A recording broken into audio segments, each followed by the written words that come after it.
Hey, what's up, everybody? Welcome back to another episode of the podcast, Master Random, the podcast. This episode is brought to you by Guam. Go download the Guam app today, available both in the Apple App Store and the Google Play Store. And when you do, open up your phone. Just go to your store, open it up, search Guam, and when you download it, you'll be downloading the most affordable, convenient, and safest way to get around this island. They've launched their delivery services, which includes food delivery and document delivery. It's up to you how you want to use this app. It's so convenient. And for being a Master Random podcast listener, use the code RANDOM19, RANDOM 19, and get $10 off your next ride. And even if you're looking to make some money on your off time, you can become a Guam driver and be your own boss, making up to around $800 a week through direct deposit. For more information, go and visit strollguam.com right now. Also, while I have you, go to your iTunes podcast app, right? And go to Master Random and go ahead and rate the podcast whatever you like. That is it, right? That's it. My next guest on the show, a lot of growth, literally, over the last 8 months from this guy, from the last time he was on the show. Now I got him by himself, and wow, wasn't expecting the mindset to be as such. Oni-Wan, he just dropped a new album, his first EP, and let me tell you, it's pretty incredible. This kid's got some talent, but also this kid's got a really good mind. I suggest you just listen through to the podcast and just see what I'm talking about. Don't mistake anything for anything. Just take it as is, because this is what this guy is. He's what you see is what you get. He's not trying to hide behind anything, and it's pretty awesome to have that sort of straightforward conversation from someone who grew up in a different generation than I did. So go ahead. Check out his album. You can find it on Spotify, iTunes. I'm pretty sure you can find it on any other platform too. And support local music, right? And yeah, Oni-Wan on the podcast, Master Random. Check it out.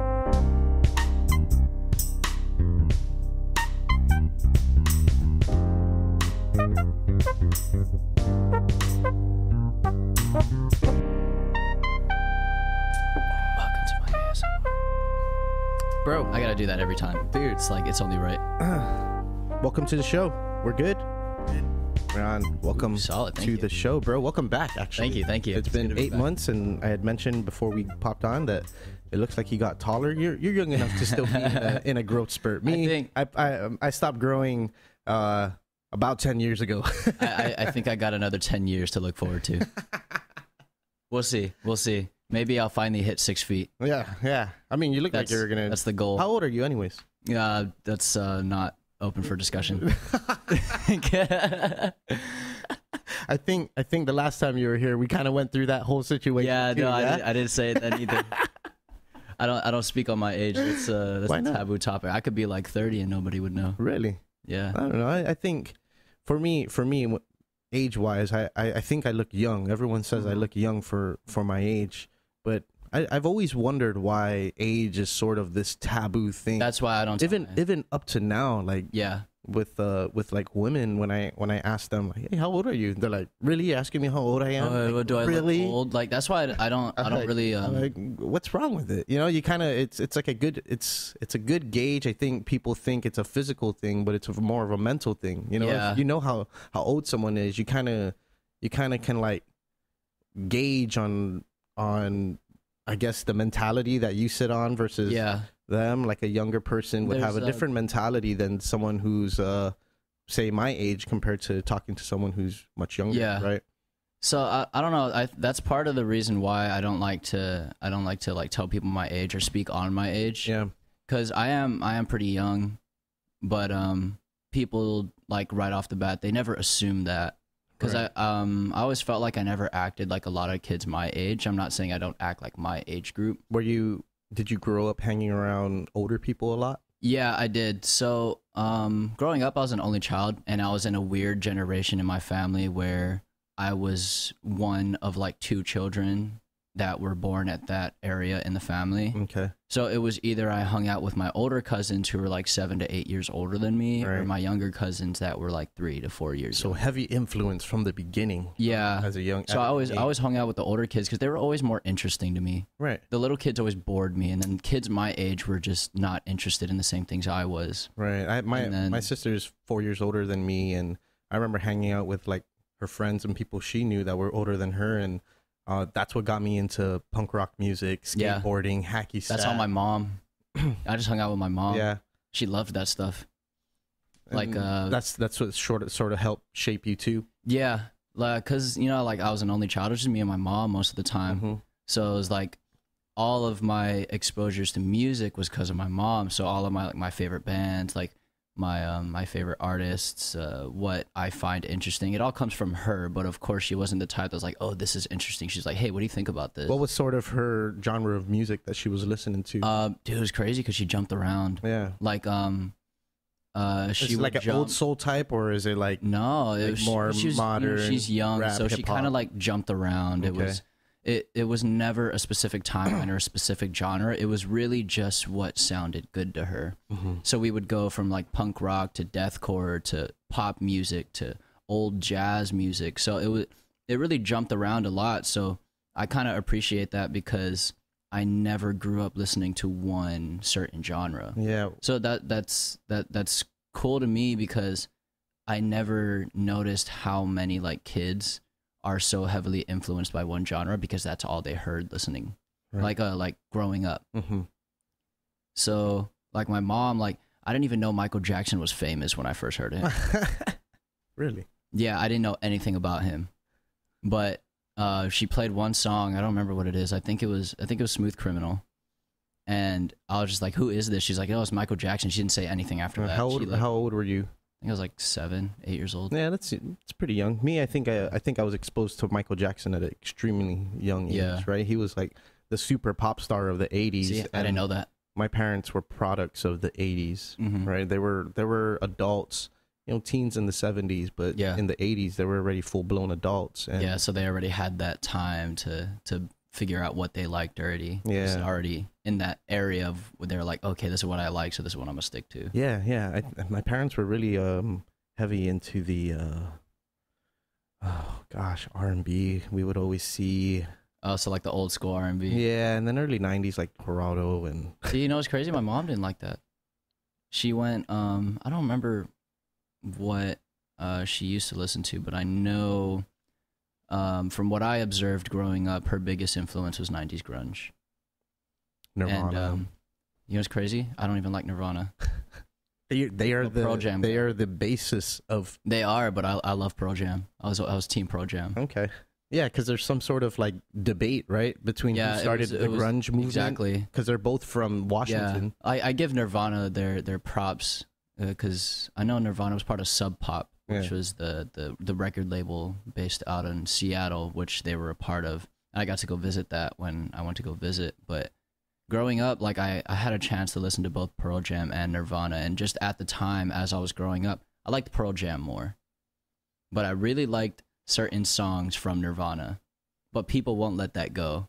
It's like 2 days ago, I was like, oh, I don't even know who UB40 is. Dude, I really don't. that blows my mind. See, but it's one of those things where it's like, those artists that you know their songs, but you don't know who they are.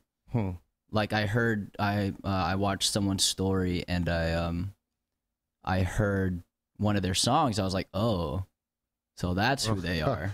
Oh, they sing that song. Yeah, see, but you always have those artists, and UB40 was one of them, and I just never took the time to be like, Well, okay, this is UB40.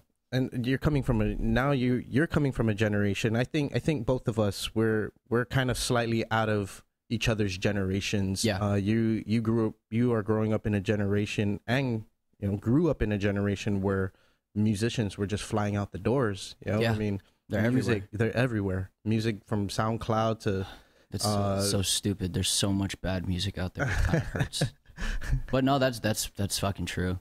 and for us it was really, or for me growing up, I don't know if Matt can speak the same, but for me growing up, it was whoever was popular. You know, there was Because I wasn't around this There was a lot underground of radio. Yeah, it took my sister having to meet someone for me to meet somebody or meet that same person to get me into rock music, Right. grunge music, Right. and punk rock music, and get into skateboarding. But Yeah. now, literally, a kid can. They could just go to YouTube. Anything. It's on their suggested, and they click on it. If they like it, they like it. All right. So that's super cool. And I'm honestly like super, like, you know how there's a lot of people my age. They're like, oh, I'm born in the wrong generation. Or Yeah. I'm born, you know. I don't think I am.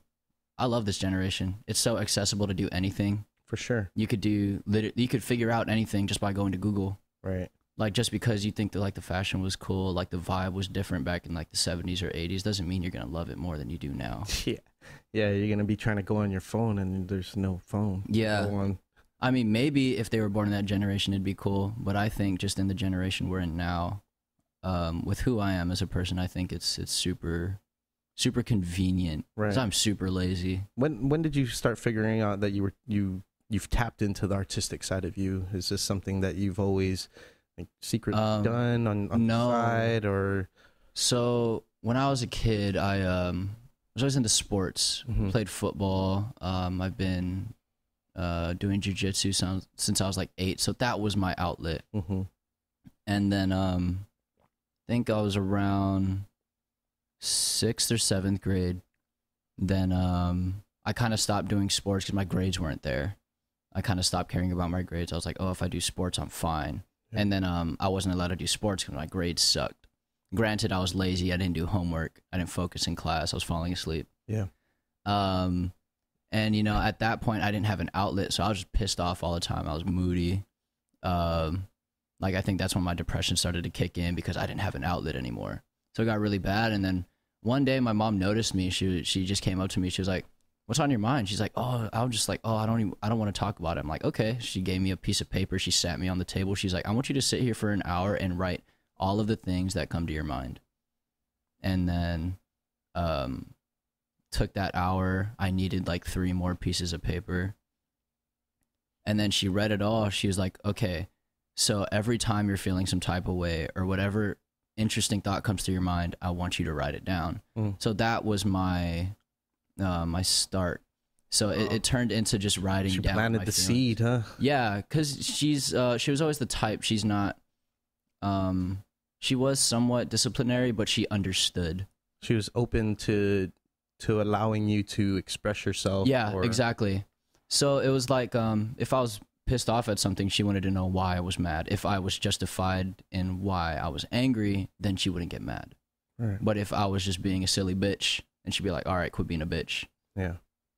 So, like, that was my first like real exposure. And then 8th grade came along, and then we had like poetry workshops.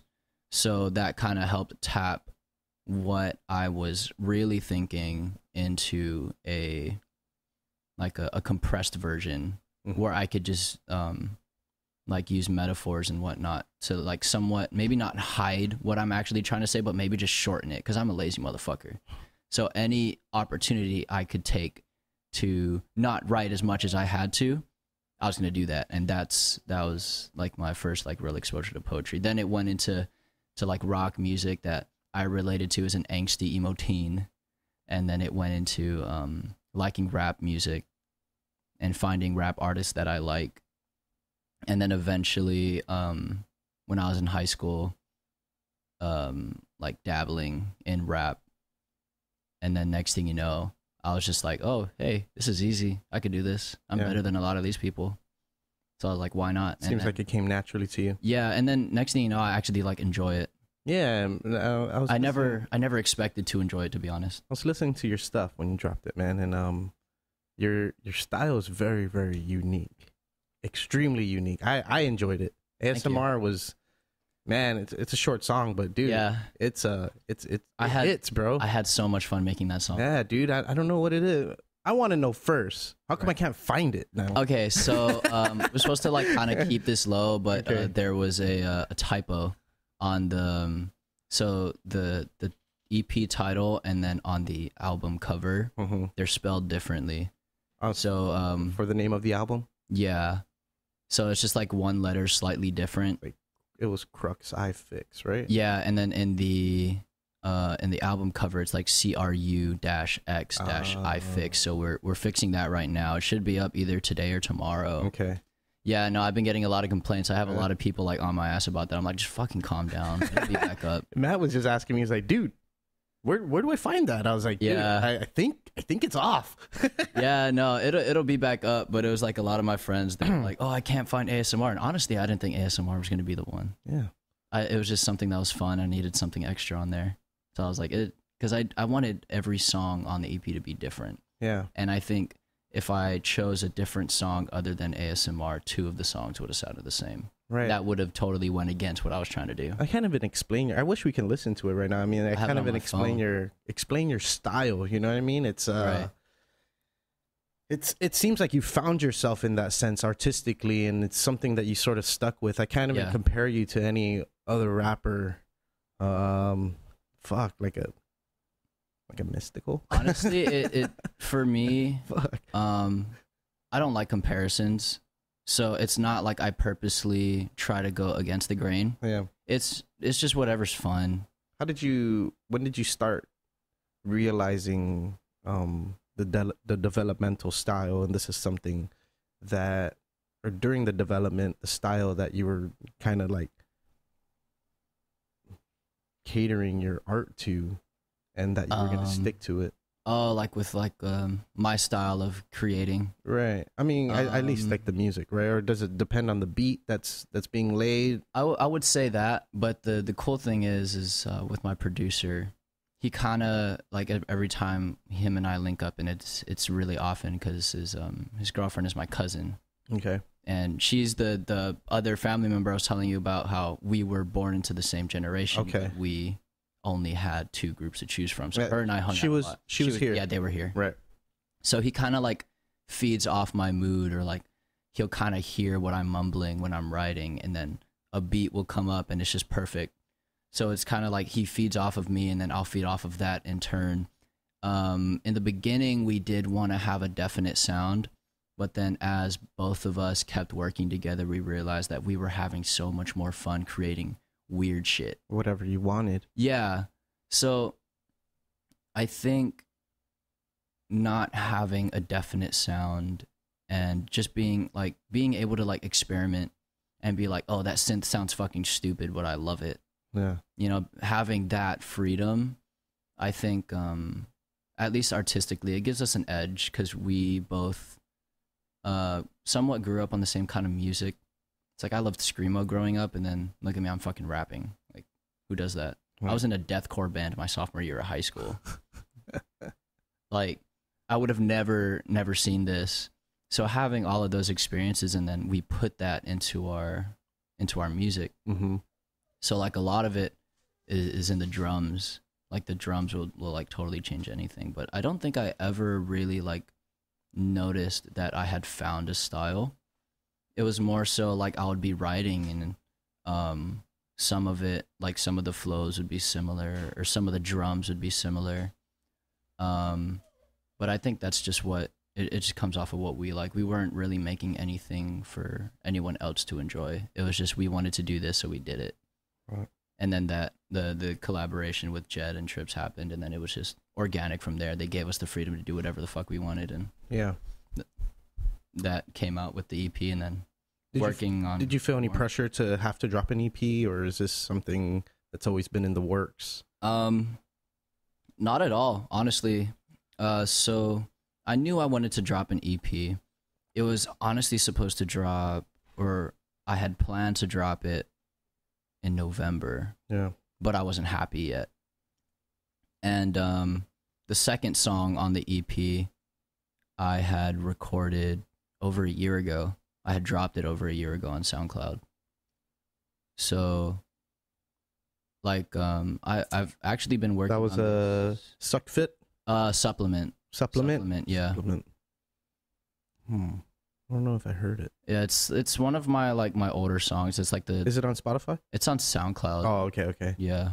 See if you can jump on SoundCloud. Let's see. But That one, because I started working on the EP by myself. My first track I dropped solo was October 2017. And from there, I had just stockpiled lyrics and songs. Then I linked up with my producer.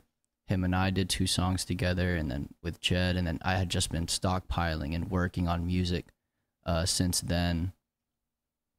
And then the EP was supposed to drop. And then I was like, there's something missing in here. So I did one more. I did one more track. It took me like maybe 2.5 months to write. Yeah, this one. Yeah.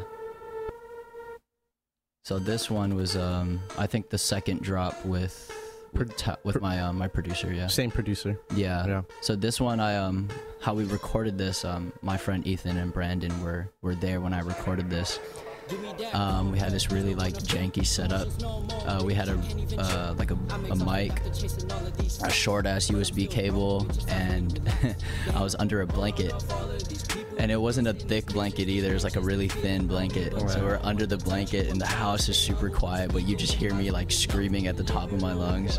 It's like the funniest thing ever, and you could just like, after I came out, they're just sitting there, and I'm like, this is like really weird. But yeah, I actually, I think about six months before I actually recorded this, I had written the song already. So I had everything written. I knew the type of beat I wanted. I knew how I wanted it to sound. So right when him and I linked up and we did our first song, I was like, okay, right after we recorded that, I was like, I need the piano to sound like this. I need this. And he put it together, and it was perfect. So it came out to this. And honestly, it's one of my favorites. I think just the process of doing it, because it was so raw. Yeah, I mean, even in the way you rap, it feels high energy even to a slow beat. You know, you still bring the energy to the words that are, you know, coming out of the words coming out of my mouth. The words that are coming out of your mouth. Yeah, and yeah, that's why when I heard the album, I was like, damn, thoroughly impressed. Yeah, thoroughly impressed, thank you, dude. Worked really hard. Big shout out to fucking Jed though for making me sound pretty. Yeah, dude. I mean, I feel like that dude's a fucking. I feel like he's monster. taken. Yeah, from the first time I spoke to him on the podcast, he's like leveled up multiple times over. Definitely. You know, as a the dude's always working. Rapper, producer. Yeah. You know, and it just seems like he has so much energy. Just to nothing's really stopping him. He lives in there. He lives in that studio. He's there like pretty much 24 hours a day. So he's just working nonstop, and he's growing. This dude's a fucking badass engineer. I could be like, oh yeah, I want to sound like this. He's like, oh, okay, got you. He knows exactly what I'm talking about. Yeah, like the dude's a monster. He's like doing stuff for like other people. I'm just literally waiting for him to break, dude. You know, like break through. Ah, that motherfucker. He's taking too long. No, I get it though. He has to, because he is with Dreamstorm Project Inspire. He does have to do that. If I'm not wrong, I think he's gonna to help brand that and build it before he starts focusing on himself again. Because last year, he was really helping me grow. Super thankful for that, because I don't think I'd be in the position I am now. In what way? I think it would have taken a lot longer for me to establish myself as an artist, if it was just me and my producer. Mm-hmm. But with him, you know, having that belief in me and him, in a sense, catapulting me, he really helped open a lot of eyes towards me, because he was backing me. And if that backing wasn't there, then it would have been like, oh, this is just another local rapper. Right. But there was that, oh, okay, you know, Jed's established here, and he's backing this rapper here, so there's probably some merit there. And obviously there's the network as well, because I have a pretty deep network, but having him as well, and then him talking me up to people, that also added another sense of like security that, you know, people were gonna back me. Right. So I think I would have been able to do it eventually, but it wouldn't, like, I probably wouldn't be where I'm at now. Understood. Yeah, does that make sense? Yeah. I mean, I feel like you guys are taking the infancy of what hip hop and rap music is. I mean, not to discredit anybody who's written or recorded anything before or been through what battles before. I mean, but you guys are changing music here, right? Yeah, that's what I feel like. You guys, that's the effect that you guys making music, hip hop music and rap music here is doing. I mean, it's not typical, right? It's atypical. Damn, there we go again, Matt. Is that the right term? Not typical. I don't know. You know, shit. I don't know.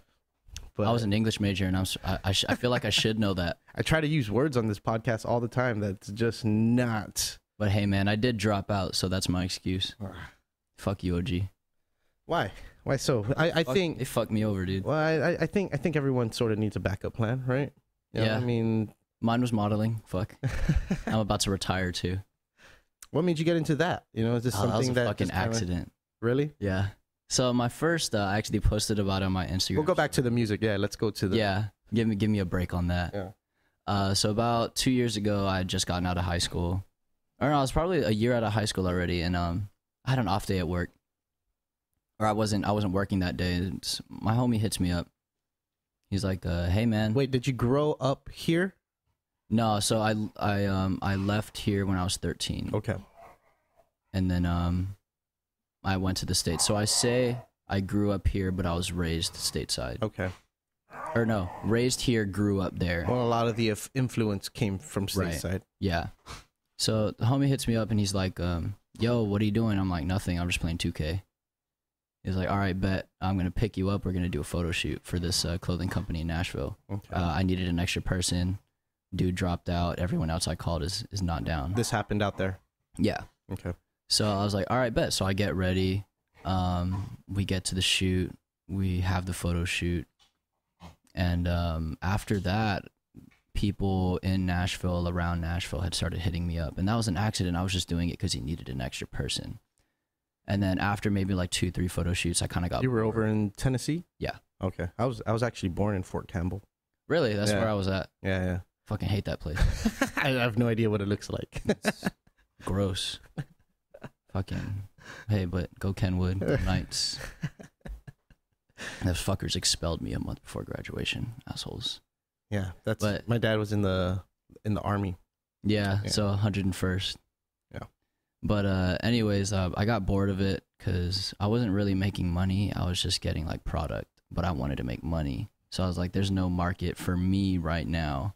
So I stopped. I didn't see a benefit there. So after that, spent a couple months in Atlanta, and then I came back. So April 2017, I came back, and then someone had hit me up about the Mr. Guam pageant, and I thought it'd be funny if I did it. So I was like, you know what, fuck it, yeah, I'm gonna do it. Watch this. And then I didn't realize that it was a real thing until I had signed the contract. And me, if I sign a contract, I'm stuck. I'm going to do it because I had already signed the contract. There's paper proof that I'm, obligated. Right. So after that, I was like, oh, fuck, I really got to do this. So after that, I started having more photo shoots, did the pageant, got top 8 or some shit. Did more photo shoots, was making money off of it. And I was like, man, this is a good gig. I was doing pretty well for myself. I was making good, or not good money, but decent money right. modeling. Like doing photo shoots if someone wanted me. How did you figure out how to model? Bro, honestly, dude, that's funny too. So Yeah, I didn't have anyone really I teach have me. the worst fucking picture face ever. Yeah, so mine was mad stupid. So it wasn't until I came here. It was fucking Avery. I think his last name's Cepeda. He just passed away not long ago. Okay. Yeah. So rest in peace, bro. Miss you. But he was the first photographer I ever had that showed me what I was doing wrong. So he'd be like, "Yo, your face looks stupid. Do this." I'm like, "All right, shoot." Yeah. So he was like my first like real mentor in modeling. So like I credit him a lot for maybe like helping me level up in a sense. Wait, is that the person who just passed away like recently? Mm-hmm. In Korea? No. That's a different dude. I don't know that guy. Oh, okay. Rest in peace to him, though. Yeah. I know he's from here, isn't he? Yeah. Yeah. Okay. Sorry. Rest in Go peace to ahead. that guy. Yeah. But yeah, dude really helped me like level up. And then after because him and I had done a lot of photo shoots together. He used to train at Spike or Steel Athletics. Okay. Him and I did a lot of photo shoots together. He would help me out, and then I did another pageant. Then I won that one. Went out to the Philippines, did an international pageant representing Guam. I got the second runner-up. Did photo shoots out there. Made my networks out there for modeling. Then just this past, I think June or July last year, I went back, had more photo shoots, did a fashion show. No way. Yeah. So I'm supposed to be going back in late May. So you're still involved with it too? Yeah, see, but after this year I'm done. After this Oh. year I'm retiring. Why? It's just boring. It's not fun for me anymore. Oh, okay. Like, honestly, I just did it because it was easy. It was easy. I was good at it. I made decent money. It was like pocket cash. Right. So it was like, why am I gonna like turn down that opportunity? And then plus, like, I was getting flown overseas. So what am I gonna do? Say no? Like, they're Right. paying for my flight, paying for my hotel. I have a driver, personal assistant. What I'm gonna do? Say no because I don't want to fucking model? Fuck no, I'm not stupid. I'm making money. Right. That's what, I don't know. People got to get over their fucking pride. Oh, but you're still young. Yeah. You know, you don't know where it's gonna lead to. Yeah. See, I don't know. Maybe You're doing it for fun. I mean, Yeah. it seems like you're doing it for fun, but you're still making money off of it. Yeah, I mean, exactly. That's why I kept doing it. But now it's not even fun. I'm just bored. And I'm not going to continue doing it if it's boring to me, because that seems like a waste of my time. Right. Well, So- you seem pretty in tune with yourself, man. You know, Yeah. as far as like mentally, and then of course physically, you know, being a model and stuff like Yeah. that. Do you run into any mental bouts as far as, you know, like how you're perceived out in public or anything like that? I have this like long-standing hatred with myself. So it's like, As does everybody, yeah. yeah, I feel like everyone has a little bit of like hate for themselves, but a lot of mine is like compensated with ego, because I know I'm good at what I do.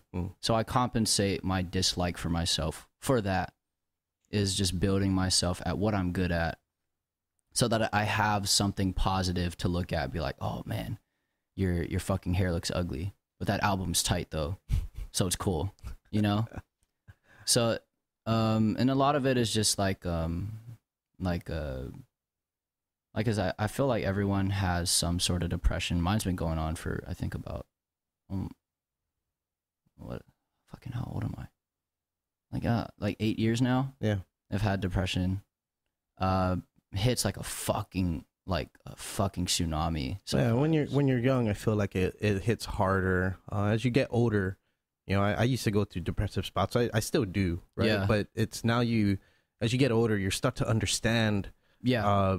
the way your mind is able to handle things, you know, Yeah. and how you're able to get around it, and whether it's a vice, hopefully it's not a bad vice, right? Yeah. But something to help pull you out of those states. For Yeah. me, it's podcasting, honestly. Yeah, I In feel fact, you. I can see that. feel fucking good 'Cause every time. I feel like this is a I good sit down platform to talking. just talk about whatever the fuck you want. Yeah. And in doing that, you kind of let out those, maybe not talking about everything that you want to talk about, but you get some of that out, like maybe little hints of it when you're going through an episode. Yeah. You'll let that one thing out that was kind of keeping that it was like gluing it together. Right. And you said that one thing on the podcast, and then you're good again. It's like, okay, I feel good. Right.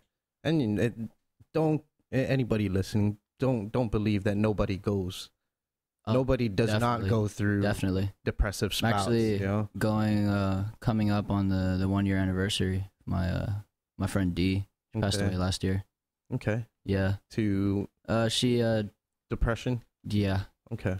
So still tough. Love her. She's a fucking asshole. I love her though. But yeah, everyone goes through it. Right. Right. And you know, And it's really just people have this this thing that they feel that they're alone. I Right. feel like everyone that goes through depression feels that, because in that moment when you're walking around, nobody really picks up on it unless they've gone through it. yeah, and it's sometimes I lost a close friend. You know. Yeah. too, and this guy was the happiest Yeah, guy exactly. ever, you know? So it's like you would never pick up on it, but someone's always going through it. Yeah. And I think it's kind of a shitty thing to say. People are probably going to get mad at me, but there's a stigma here on Guam with like local families. It's like we can't really, as a kid, maybe in like Asian families too, like around Asia, you're not really allowed to be depressed. Right. You're not allowed to like really feel anything. Right. You have everything here. Yeah. What do you have to be depressed about? Right. That's one thing I hated hearing. What do you have to be depressed about? Like, fuck, maybe I'm just sad. Yeah.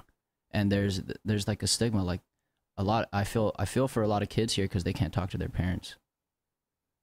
So it's like, I'm really big on like mental health awareness. Oh yeah, for sure, man. Like, you know, especially with that. But prior to that, I already was, because for me, it's a big deal. It may not be a big deal with everyone. I feel like a lot of the generation before me, if not the one before that, they picture people as like who have like mental health issues as weak. Right. Because I think I had a talk with one of my teachers in high school. It was this older white dude. I know he didn't like me, but I asked him about it. And he was like, back in my day, we didn't have time to be depressed. I'm like, that just fucked you up for the rest of your life. Yeah. You never learned how to deal with like emotions properly. Well, if you think about, you know, back in the day too, when people were taught to just go to work, right? Exactly. And it would just be the mother. So there was no real love from the father down to the children because they were the breadwinners. And then as women started to get more into the workforce, now you have both the mother and the father.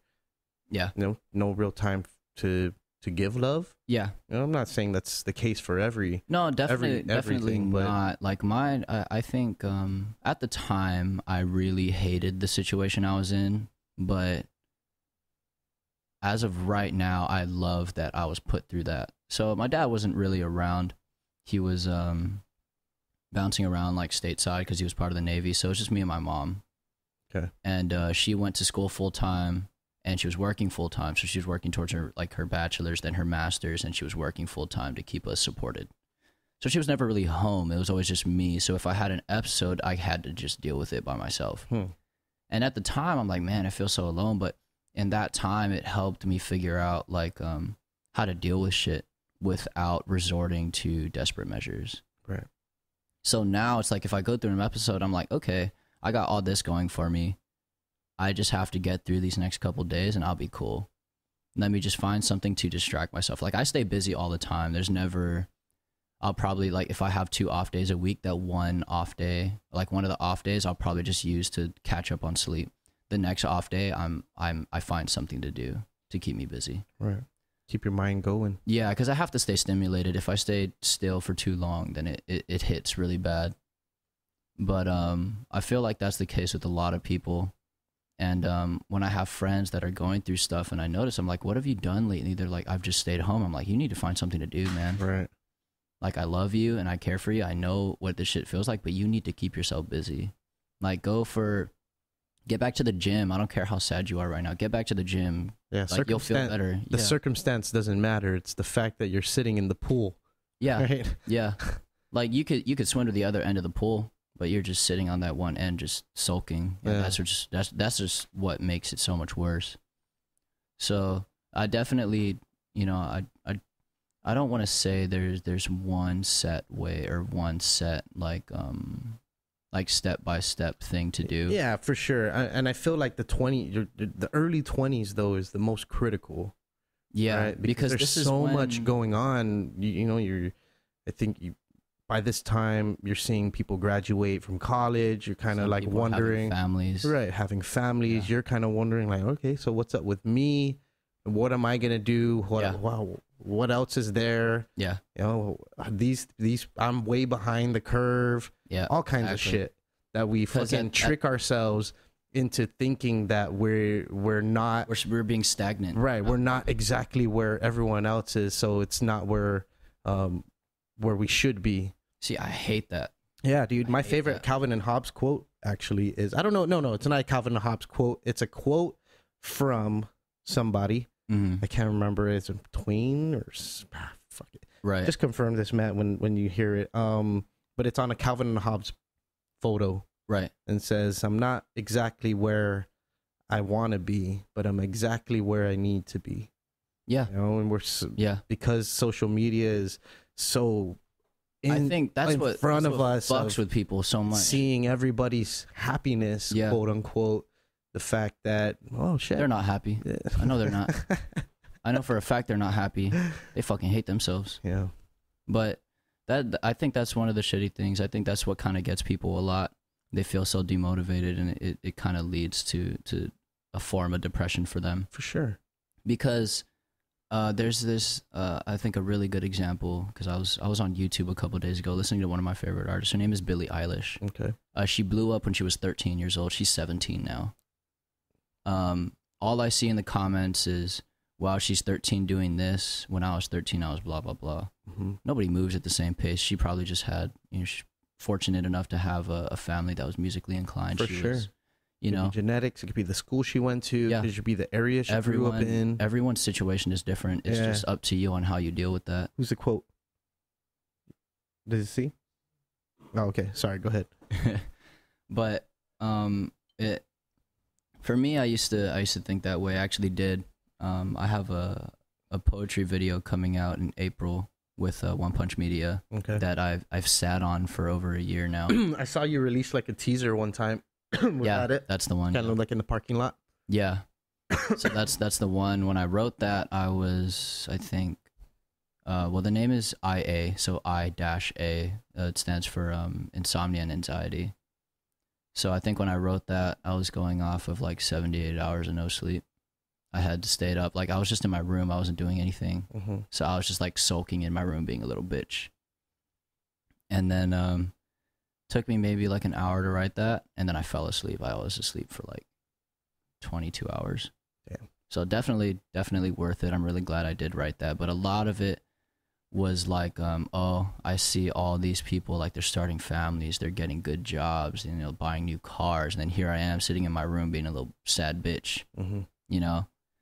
So everyone definitely does go through that, but it's what you do after you stop thinking about that. Like me at this point, I'm just like, okay, they're happy in their situation. I'm not happy in mine right now. Let me find a way to become happy in my situation.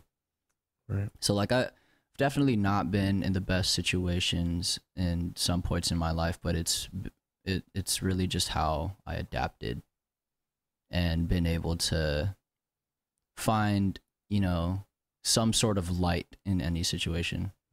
Like, cause when I noticed at some point in my life, I don't know when it was, I was always focusing on the negative. I was always focusing on eliminating the negative. And when people focus so much on what's negative in their situation, they stop realizing that there's a positive there. So what I started doing is I flipped that mindset around. I was like, okay, there is going to be negatives no matter what. You can't completely eliminate a negative, but you can capitalize on what positive there is, and you could expand that. Right. So that's what I've kind of been like building on myself. Like, I think like a couple months ago I was going through an episode, but I'm like, oh shit, I'm working on an EP right now. This could be the one that blows up. So let me see like, what happens. Take it in, give it to me. Right? Yeah. So I'm like, all right, you know, I'll take this shitty feeling now. Yeah. But once I bounce back from this, it's like, okay, I got to get to work. For sure. And everyone's gonna go through that. I kind of feel for it. But I'm always really blunt about it. I'm like, okay, so I'm hearing what you're going through. You sound like a bitch. I love you, and that's why I'm saying this. But you need to, you know. You find yourself talking to yourself a lot? I do, yeah. So it's really funny because there's times, like, even when I'm at the bar or something, I'll zone out, and then like I'll start having conversations with myself.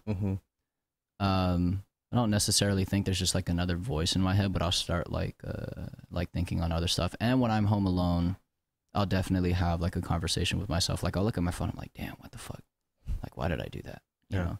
But it's not like full on like, oh, hey, how's it going? Like I'm talking to another voice. I definitely do have those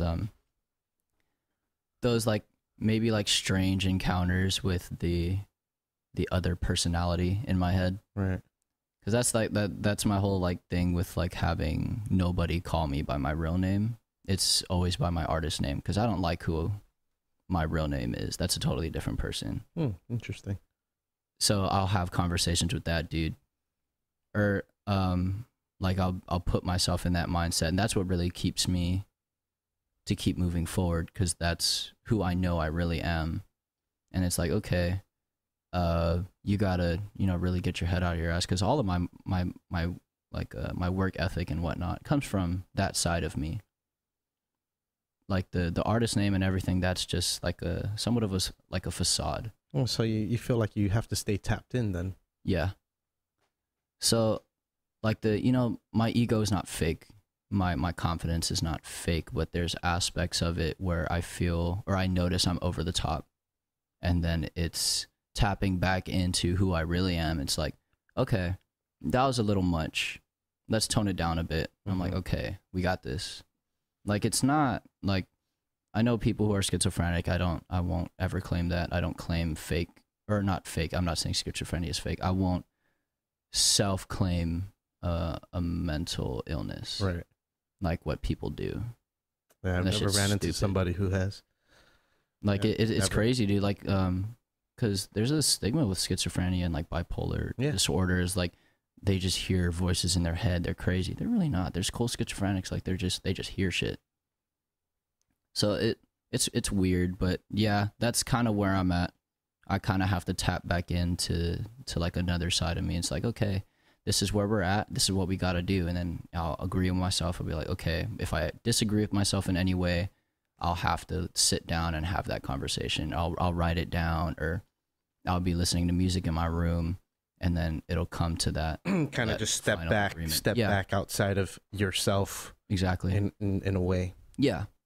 And I think that was one of my coping mechanisms growing up, because I didn't, my mom wasn't really home, but whenever she was home, she, she gave me what love she could. So I really appreciate that. My mom's like my best friend. I love that motherfucker. She's crazy. Yeah.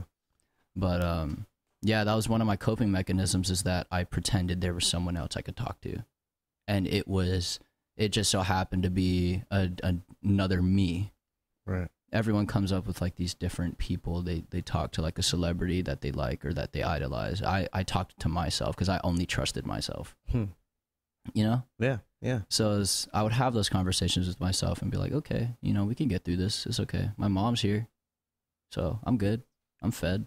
That's all you need. Yeah. And then, as I got older, it's like, okay, music's not moving the way I want to. What can we do? Right. Be like, okay, let's tone it down. Let's take a step back and just get back to work, and then we'll figure it out later. Be like, okay, that seems to be the only option. Let's do that. So it happens not too often. It's just when I really need to. So like, I'll kind of like shut off for like a week. Like, nobody will see me for like a week, and then I'll come back and it's like nobody's, like, I've never left. So it's weird, but that's just how I found my way to cope about things. Right. And I don't know. Everyone will find their way. Yeah, mine is just definitely interesting, at least in my opinion, because I don't think I've ever heard anyone that's done that, or at least in a way that I have. Yeah, and it's like saying that I talk to myself is weird in itself. I think everybody does. I do. I don't have full on conversations with myself, but you kind of do have to step back sometimes. As a person, you can say as a man, but really as a person, because everybody can do it, and really analyze what you really want. Like, what do you really want? Because we can find ourselves getting into so many things, spreading ourselves so thin. And man, I've spread myself thin. I think it was last year, dude. I spread myself so thin. Right. I committed to so many things, and I was piling up. You're like pretty much killing yourself at that point. Yeah. It's like piling up, and that's addition to the shit that I still didn't complete, that I added to my life. And I was buttered spread thin over toast. Yeah. See, I know that exact feeling. Yeah. Because like I said earlier, it's like, I like to stay busy, but there were times where my mom would call me. She's like, hey, you okay? I haven't talked to her in like a week. So I'll tell her everything that's going on. She's like, you need to slow down. And having those conversations with my mom is almost the same as having the conversations with myself. He's like, you need to slow down. You're going too fast. But it feels so much better coming from an outside voice. Right. She's like, oh, you need to slow down. Do this and this first, and then you can focus on that. Be like, okay, I'll do that, and I'll call you back. And when I finish those two, call back. She's like, was I right? I'm like, don't even say it right now. Don't even say it. You don't have to. But I love her though. She's my rock. My dad's cold too. He's the more blunt end of it. He's like when I was in high school, I used to throw fits, especially in sports. I was very competitive. So you still had a good relationship with your dad? Yeah. So initially, my dad and I didn't have a good relationship. We always butt heads. We always needed to be right. Maybe that was just a direct image of him, right? Yeah. It's like him fighting with himself. At the time, I fucking hated it. Yeah. But it wasn't until I went out on my own, moved away from him, I really appreciated it. And him and I now that I'm not living with him, because I think just that constant exposure to him is super overwhelming for both of us, that we just keep arguing. Like, we just doesn't work out. Yeah. But him and I have a great relationship now. I think it's just maybe not the distance, but I think it's when he noticed that I was an adult now, and he started treating me like an adult. My favorite quote from him is, "Don't be a bitch." I love that. I tell that myself every day. Like, if I was pissed off, like during a wrestling match, he'd come up to me on the bench, smack me in the face, "Quit being a bitch." Like, all right, okay, you're right. So that's like, at the time I hated it. Like, I really did. But now that I'm older, like, I'll call him when, you know how parents are, like, when they teach you something, you don't realize the lesson that there is until, like, later on in life. I always got to call him. So you're like, okay, yeah, you were right. Yeah. I'll let you know that right now. My dad can attest to that also. Yeah. You know? I'll be like, if my dad ever listens to this, he'll call me right away and be like, yeah, motherfucker, I told you. I love that guy. He's blunt. He's the other side that I need. My mom's blunt as well, but she's more soft. But my dad is like straight to the point. Like, dude, you're being a bitch. Yeah. I'm like, okay, yeah, you're right. You're right. What is the age gap between your parents? Mine's 20 years. They're the same age. Yeah, but between you and your parents. 20 years. I was 20 born years. Yeah, 20. even me. Yeah. So I have this kind of thought and idea that, when parents, when people have kids at a young age, Mm-hmm. that adult relationship is completely different when, as if you were to have, I don't have kids now, but when I do have kids, my relationship with my kids is going to be different than my relationship that I have with my parents, because we're so much closer in age. Oh, definitely. Yeah. I think so too. Right? I think the reason that understanding, I'm only a generation away from them. Yeah. I always tease my dad. I'm like, dude, I grew up with you. You talking about? Yeah. Like, I hate people that are like, oh, you're not a 90s kid. Like, bitch, I was born in the 90s. Like, I am a 90s kid. Yeah. I grew up at the latter end. I grew up at the peak, and then the fall, and then the transformation. I was there for everything. And your parents are products of what happened in the 90s, right? 80s, 90s, Yeah. Y2K. They were there. I was there, but I was like young. I don't remember shit. But I was, the transition out of the 90s was a really great time, I think. Yeah. People just don't give, the later 90s kids any credit. I was a full-blown child in the 90s. Right. I was a fetus. But yeah, I grew up with the PlayStation. See, that was my first original PlayStation. my first game system. 8 years old when I got the PlayStation. I was playing Final Fantasy. Yeah. Love that shit. Blowing my mind. I'm like, oh my gosh. I've always been over a 20 guy. years since the fucking PlayStation came out. My favorite game system of all time is the Dreamcast. Yeah, I got one right there. Is that it right there? Yeah, that's it. Right there. The screen on the fucking controller. Right there. Yo, I used to play Soul Calibur on that every day. That was my shit. Yeah, just recently, I just broke it out recently, and I was playing Marvel vs. Capcom for so long, dude. Hell yeah. I got a blister on my thumb, like the same night. See, I don't know. It's just something about like the There's so many game systems that were ahead of their time. Oh yeah, for sure. And Dreamcast was one of them. It was. Yeah. It was. Look at what came out of the Dreamcast. The fucking Wii U. Yeah. Mm-hmm. The fucking PSP. The Sega. Yeah. Yeah. I mean, they weren't the same sort of brands, but I mean, no, but makers, you know what I mean. Yeah, it's like the screen right in front of your face. Right. If I'm not wrong, that was one of the first ones to do it. And then we're not talking about Tamagotchi. Shit's fucking lame. I thought that shit was stupid. My shit always died. I never understood that. I never had patience. I was an outside kid. I was super impatient. I did not have time for anything where I had to go back and fucking feed you unless you were a real live pet. Right. Like, damn, I'm gonna forget about you, and I guarantee it because I'm gonna get sidetracked. Yeah, when I was a kid, man, I had no time for any. I played video games, yes, but also, you would find me outside playing with spiders and trying to trying to hammer some nails into wood or playing with fire, you know. My dumb ass, I had like Lego guns running through sword grass. It's like, fuck. Now that I think about it, I was like, damn, that was hardcore. Yeah, me and Matt. Even now, I will not walk through sword grass. Really? I hate that shit. That shit pisses me off. I get so irritated. But like when I was a kid, I was like, fuck it. If I get scratched, I get scratched. Okay. Like I'm sprinting. Yeah, me and Matt's brother used to have PW50s. Oh yeah, dude, and we would ride that shit around Jordan, like spend the whole summer fucking riding motorcycles. I think the coolest thing I did was because I grew up. I'm from Agate, but I grew up in Santa Rita. I grew up in Upper Heights because that's where my family moved. Okay. We built a house there. We have a big property. Right next to our property is this mud hill. You know, the red mud. Right. And there's this, at the time, it seemed like a giant wall of just red mud that led to the top of, you know, where everything else was that led down to the rest of the trail. Okay.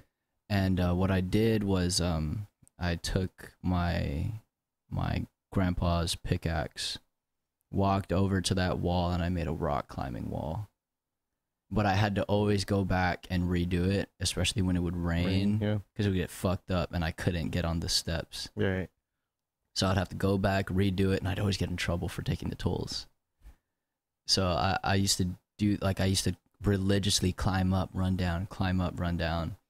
I think there was one day I fell off, and I kind of just like sat. I know I was home alone, so I kind of just like sat where I had fell, because it's like soft red dirt. Mm-hmm. So there's like an imprint in the dirt, and I was of yourself. Yeah, I was kind of just sitting in that, like contemplating if I really want to go back up again. But I got pissed off, so I did. I didn't fall off the second time, but I don't think I went up again after that. I was too scared to fall. Yeah. But yeah, I don't know. I did play a lot of video games. I was a weird kid. I loved being outside. You watch wrestling? I did. Yeah.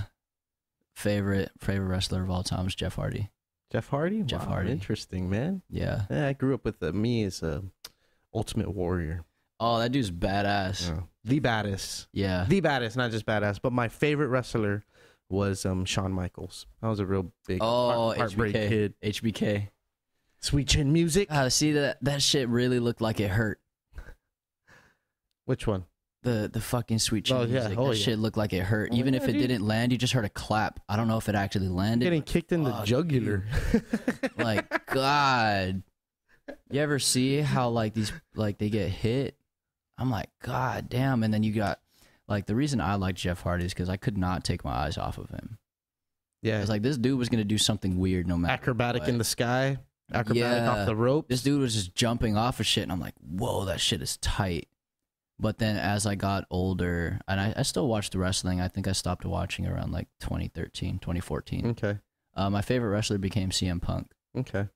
So he's my favorite wrestler for about 3 years. And I was I've pissed off when he jumped into MMA, dude. I was so mad. I knew he was going to get his ass kicked. Yeah, and he's still getting his ass kicked. He's so stupid. Just commentate. You're smart enough for that. You can't throw a punch. I'd beat the fuck out of him. That's so frustrating to me. Seeing my favorite wrestler get like his ass kicked. Yeah. And choked out. I'm like, man, this especially is so when you have no prior experience, you know. Exactly. Like Brock Lesnar, he was that's different. He's a college All-American D1 wrestler. Right, champion. He's a stupid fucking asshole though. I'd fight him. You do have a lot of confidence, man. You know, I gotta say. Yeah. it's sometimes too much, but then a lot of people mistake it for cockiness. I know my limits. Right. I talk a lot for sure, but I know what I can and what I actually can't do. Right. Like me saying I'll fight Brock Lesnar, that's just like me being frustrated with him. He's probably not a bad guy, you know? I really do like CM Punk though. He caught my attention because he was the only one on the WWE roster that was like talking shit. Like real life shit. Like the dude was saying some real shit about like the company, and I was like, dude, this dude has balls. Like he's really saying everything that's on his mind. And he'd have his mic cut out and he'd pull up with a bullhorn. Yeah, I don't remember the last time I even watched like wrestling religiously. See, I don't. Yeah. My most vivid memory probably was watching a TLC match with Edge, Christian, the Dudley Boys, and The Brood. Hart. You talking about the Brood? Is that their name? Yeah, the Brood. Edge, and Yeah, that crazy ass fucking TLC match. That was probably like my first, because I didn't watch it as it happened. I was too young. I watched a rebroadcast. Okay. But that's what got me into wrestling. I was like, dude, this shit is crazy. Is this what it's like all the time? Yeah. But I couldn't get into other wrestlers because Jeff Hardy and Matt Hardy were the only ones doing shit like that. So that's why I was so into them. Right. So it was like, that was like my most vivid memory. And then like growing up, I was like, yo, this shit is getting so boring. And then here comes like CM Punk, like, I'm the best wrestler in the world. I'm like, yeah, you are. Yeah. But The Rock did that too. I see. But I didn't grow up watching The Rock. That's right. That's I'm a right. different Dude, generation. Sunday, Monday, Thursday were the days for wrestling. Sunday Night Heat, right back from the beach, 6 o'clock. Monday Night Raw, 9 p.m. See, I was a SmackDown guy. SmackDown, Thursday Loved Night SmackDown yeah. was like 7 or 8 o'clock. And God, it was funny because ECW, I could, there was only certain matches I could watch. I could not continuously watch it. yeah. Not because of the gore, and I get why people loved that shit. Like, it was great. The shit was fucking violent. Yeah. But it's just the cringe, like, of knowing, like, they're actually, like, fucking themselves up. Right. Like, they're, like, fuck, they had, like, barbed wire and shit. Yeah, my friend. That shit, like, I'm always sitting there, I'm like, ugh. My friend actually went to a amateur wrestling. Oh, no, those things are ugly. Yeah, and they're so gross. He's like, it was one of the best things I've ever been through. So it's on my bucket list to go to. See, amateur honestly, wrestling. like it's what makes it so amazing, because I've been to a couple. Okay. Is the energy, because it's always a regional thing. The wrestlers that you're seeing, they're familiar with the people in that region. I see. So the energy in the crowd is fucking nuts, because they already have their favorite wrestler. Mind you, I don't know who these motherfuckers are. I'm just going for whoever does the coolest move. Yeah. But I'm fucking going crazy, and I went to this unaired like WWE match in Nashville, and I was fucking bored. They were having like a tables match, but nobody would pull out a fucking table till the end. I lost my voice yelling, "Pull out a fucking table!" And then one of them told me, like a wrestler told me to shut the fuck up because he wasn't pulling out a fucking table. Like, bro, it's a fucking tables match. Pull out your fucking table, pussy. Like, but in this fucking amateur match, like, these dudes got chairs and they're like in the fucking crowd. Like, the dude like maybe 20 feet away from me had his seat taken out from under him so that the wrestler could use it. Like, that's energy you're not gonna find anywhere else. And the energy is just amazing. Everyone's having a good time. They're probably all drunk already. Yeah. And I wasn't drinking at the time, but dude, it was crazy. I love amateur shows. I won't go to another one though. Yep, it's on my bucket list. So next time I go out to the States, The really interesting ones are the ones that happen at carnivals. Like fairs and stuff. Yeah, like that? yeah, like county fairs. They'll have like amateur wrestling matches. I think I saw one where the center of the ring was a trampoline.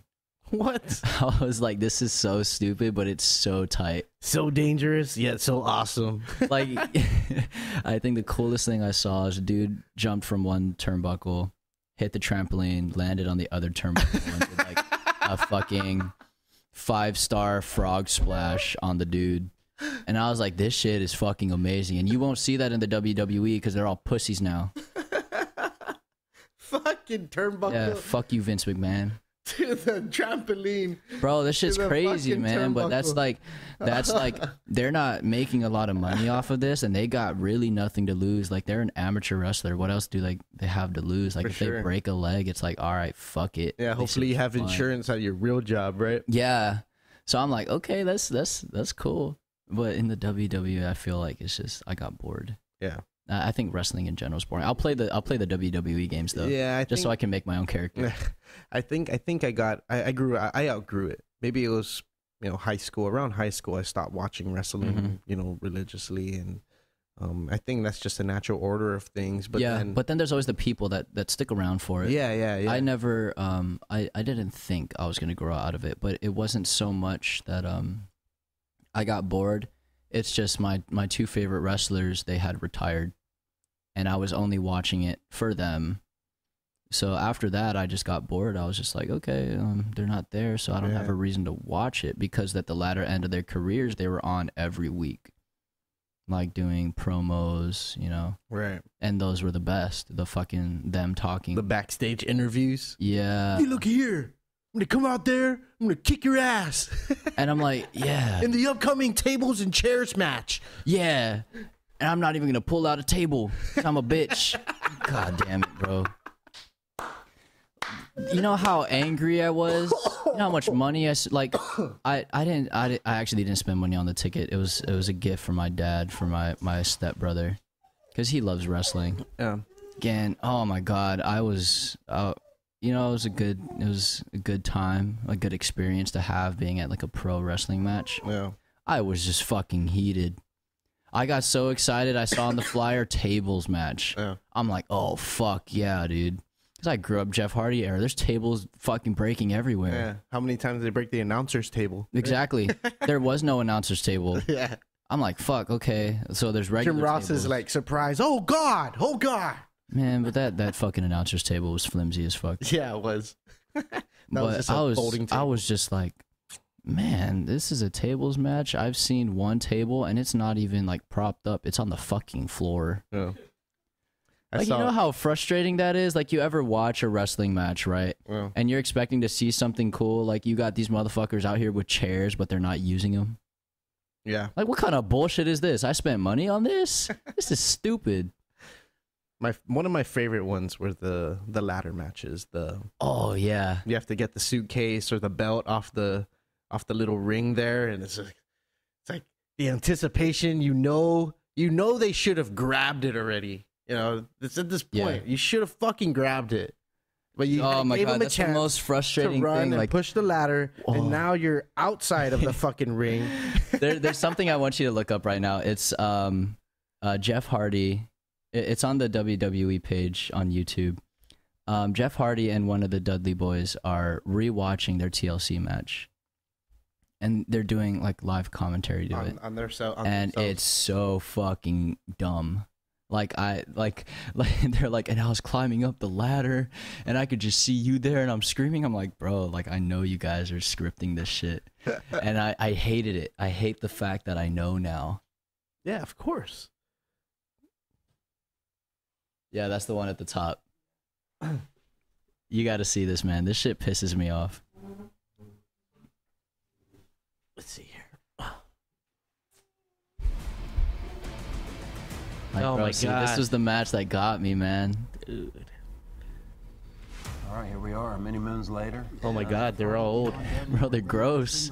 Fucking Jeff Hardy's still wrestling, an old ass motherfucker. Look at him, he got. Not here right now. I don't think he has a drug problem anymore. Sit back and reminisce on that TLC match, and there was some good times, there was some dangerous times. Can delete that ad, bro. For some of the teams, Want people to be going. Sure, man. It's, yeah, here we go. I hadn't seen this in a Can long we time. don't go to Olive Garden. we go to Tommy's. Hanging with certain people in there. For sure, just hanging out. Yeah, just hanging. Just SummerSlam, just hanging out. Yeah, well, It's like the second time I've seen this video. Oh my gosh, the Dudleys. Dude, see, look at that. Camo. Who started that shit? I had hair. Nobody was wearing camo before them. I don't Fucking iconic, bro. Fast forward to the Hour to like, south of oh my this, goodness, Raleigh Edge is our home, you know, and Can't Christian. I fucking hated those two with a passion. I wanted them to lose every match. There's the hardest. Oh, almost Fucking ran wide. through the Right into the table. table. Here we go. Hot start. Hot start. And the funny thing about it was I looked at Bubba as you're running down. I said, if Jeff hits that table. Oh, and I was hot. I wonder if we'll get booted off YouTube for this when we put it up. Jeff, we were young and hungry. Do they see it on the screen? Yeah, They do? Yeah, they can see it on the screen. That's fine. And you can hear Just it. put a block in the middle. I think I was breathing for air at this point. Oh my gosh. And the bad thing about the ladders, they hurt. Oh. Oh, God, they hurt. No matter Yeah, how I'm you fucking try sure. to soften the blow, it just, God, Yeah, you just gotta. you gotta take it. Take it. Yeah. I fucking hate them so much. WWE though, the best, Where do you go from the here? best That was growing always up. the struggle, like to keep. Yeah, everyone slept on inclining WCW though. And take the Yeah, crowd for a ride. yeah, I don't know. It always felt like a lower Tonight, we production. kept raising- It's almost but it like was you're, great. They had it's a- almost like you're watching Bellator. They You had know what I like mean? a hexagon as a. Look at this. Look at this. How nothing you gonna wrong. let some motherfucker grab you like that? Oh my god. I just don't deny that when they jumped off of shit, that shit hurt. Man, I tried to look at you while I'm listening, but I just can't look away from it. I hadn't seen this in so long. So rapid and just. I mean, well, hell, you're still doing it. Yeah. Oh my gosh. Yeah. Double chair shot. Whoa. Edge of Christian. I think they hurt. Bro, just me jiggying my finger, bro. Can't even imagine. Crazy thing about this, Jeff, is I'm sitting here and I'm watching. See, imagine this versus like It's hard to take my eyes off ECW it, but matches. Yet, if I had the opportunity to go in there and do this again, I would. Oh, I 'cause know. we- All right, we pull had this so down. much Pull this fun. down. Copyright, copyright. Yeah. I don't know anything. Who are they? Yeah. We'll just give our love to W. Matt's just gonna keep on watching it. Let's go back to the music, bro. Shoot. So when you came here, what were you expecting? You know, the music scene to be? I didn't expect it to where? be shit. I wasn't expecting anything. Because you weren't hearing anything coming out of here. So I always paid attention. Oh. Because my family was always really deep in the art scene. My mom was directly involved with Shiro's Head, the first Gax. My uncle was a pioneer in Guam's rock scene, the band scene. He's a pioneer. He started the Weekend Warriors, all the Skinner's Plaza shows before they broke it down and built the museum. He was a big part of that. So I was always around music and arts in general, Right. growing up. So I always paid attention when I left because when I left, it was in a decent place. There were bands out, like there's a Sex Karate. I think Mo Chang was still prominent. And Matala was just first starting out. They were my favorite band growing up. And to this day, it's crazy for me, like growing up watching like Ryan Shook play, going on him going on his tour, and then me having all of their albums.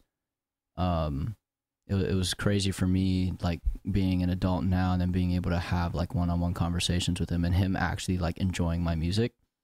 That's it always fucks me up because I grew up like watching him, but You didn't think you'd have a personal relationship with him? I never did. No. Yeah. So it's really cool now, but when I left, I always kept an eye on it. Then at some point I noticed things started to go stagnant. Nobody was really putting out anything. I know there was a couple rappers doing stuff, like there was Meta, Yoshi was doing stuff, but I think he took some time off and it was really just Meta. And then Meta left off island too after his teaching at Tidzin, left off island for Colorado, was doing his thing there. So after he left, there was no real scene, and I noticed that. So I lost a lot of confidence in the scene. So when I came back, I didn't have any expectation. And I did have an expectation. When Jed was still Snoozix, I heard one of his ciphers and one of his remixes on YouTube. So that was like really the only thing that I had to go off of. Yeah. So when I came back, he had a name change. Saw him at Icon for a native party that he was performing at. I don't remember how long it took for him and I to finally talk. I think it was a pop-up at Coliseum before it turned into Crook. I told him straight up, I thought he sucked. So we were in the car, and, you know, I don't want to be. I hope you knew him before you said that. No, I didn't. That was my first like real like conversation with him. But I was like, dude, I want to be real. I didn't like your music before. I thought you were ass. And cool, you know, Jed. Yeah. Okay. And I was like, you know, I just no disrespect, but I didn't like your music before, but I like your music now. And he was like, no, I don't either. And that's not the reaction I was expecting. You know, most people would get offended. Yeah. But he was, you know, it felt like he appreciated that I was real enough to say that, because I don't think anyone else is going to say that to him. Yeah. Like just off of meeting him the first time. Yeah. My first dabble with, not even dabble. I didn't even dabble, but just listening to local rap to me made me think, holy shit, there's. God, it was fucking lame for me. Really? I was so underwhelmed. Me, I was thoroughly impressed with Big Will and Shorty, Sporty's album. I don't know if you ever heard it. Okay, no, we pulled it up last time, I remember, but oh yeah, we pulled up their cipher. Yeah, mind you, right. I started paying attention to local rap after they stopped doing stuff. So I think they're still doing it. Stuff. Or well, I guess when their producer still like sends when me like the Duke Westlake ciphers and those gained prominence on Island. That's what I was paying attention to, because I was a real big fan of Team Backpack. Okay, see if you can pull up Swim Back on SoundCloud. Yeah, so they were so I think my two favorites growing up were Meta and then Yoshi, but at the time I think he was unorthodox. So those are my two favorite rappers. Or Big Will, something like that. Ooh. Oh, there we go. Anything there? No, but for a long time I was really underwhelmed with try Big Will with local rap. And this wasn't even me as a rapper. I wasn't rapping yet. It was just knowing music.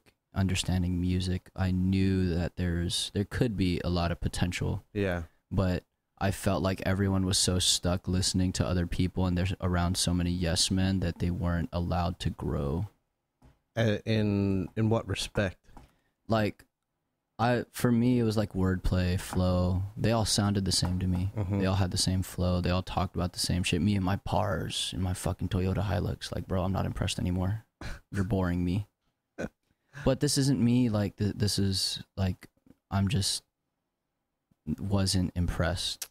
And then it wasn't until maybe around the time I came back, if not a little after I started releasing music, that I started hearing stuff that was, you know, worth listening to. Like, I think the first row, other than like J Alpha and Yoshi, because I had been listening to them for a long time. Other than them, the first rapper that really caught my attention was Bryce Cole. Yeah, I'm not familiar. See, that's I want him to have that attention. Bryce Cole, he's fucking talented for sure. Hey, it's Swimback Productions. So yeah, dude, this was my first. I came back to Guam. I left in 2005 after high school. Came back in 2010. And they had just dropped an album, and it really fucking blew my mind. See, I was like, what is this? He I was still in elementary at that time. Okay. Yeah, so that's why I don't, you know, I'm not familiar with them. But that's you know, a generational thing. Like, I wasn't around them. More on SoundCloud, bro. Yeah, nothing. It's called Keep It. There's a song called Keep It there.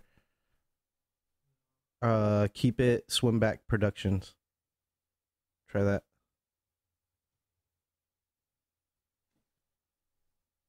Swimback is one word.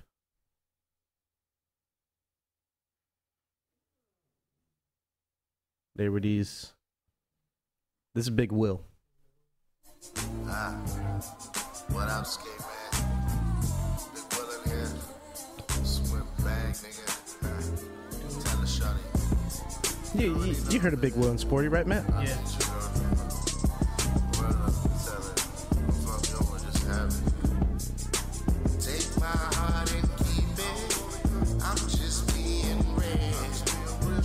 See, I didn't even hear this. I never knew about this. Does it show when they released this? I think this is 1 year ago. Last year. Oh wow. I know they're constantly putting stuff out. They actually just finished something recently. Right. But I don't know if Big Will's here. I know Sporty's here. Right. But I don't know if Big Will's still living here on island. But I feel like there's so much potential on island for anything. Yeah. For just like arts in general, there's like painters, fucking singers and whatnot. But I feel like they waste a lot of their potential because they're so scared to go out of their box. And Guam's not big. You could easily make a name for yourself. It's not hard, but they're just so scared of denial. I think that's all across music though. Yeah. You know what I mean? But my thing is here. Thanks, Matt. Yeah. Like dude, Guam being so small, we have the means to do whatever we need to do because network is so tight. Mm-hmm. Everyone knows everyone. So they have the means to do that. They have the means to like fucking rap for somebody and somebody will want to record them. Mm-hmm. But they think that they suck.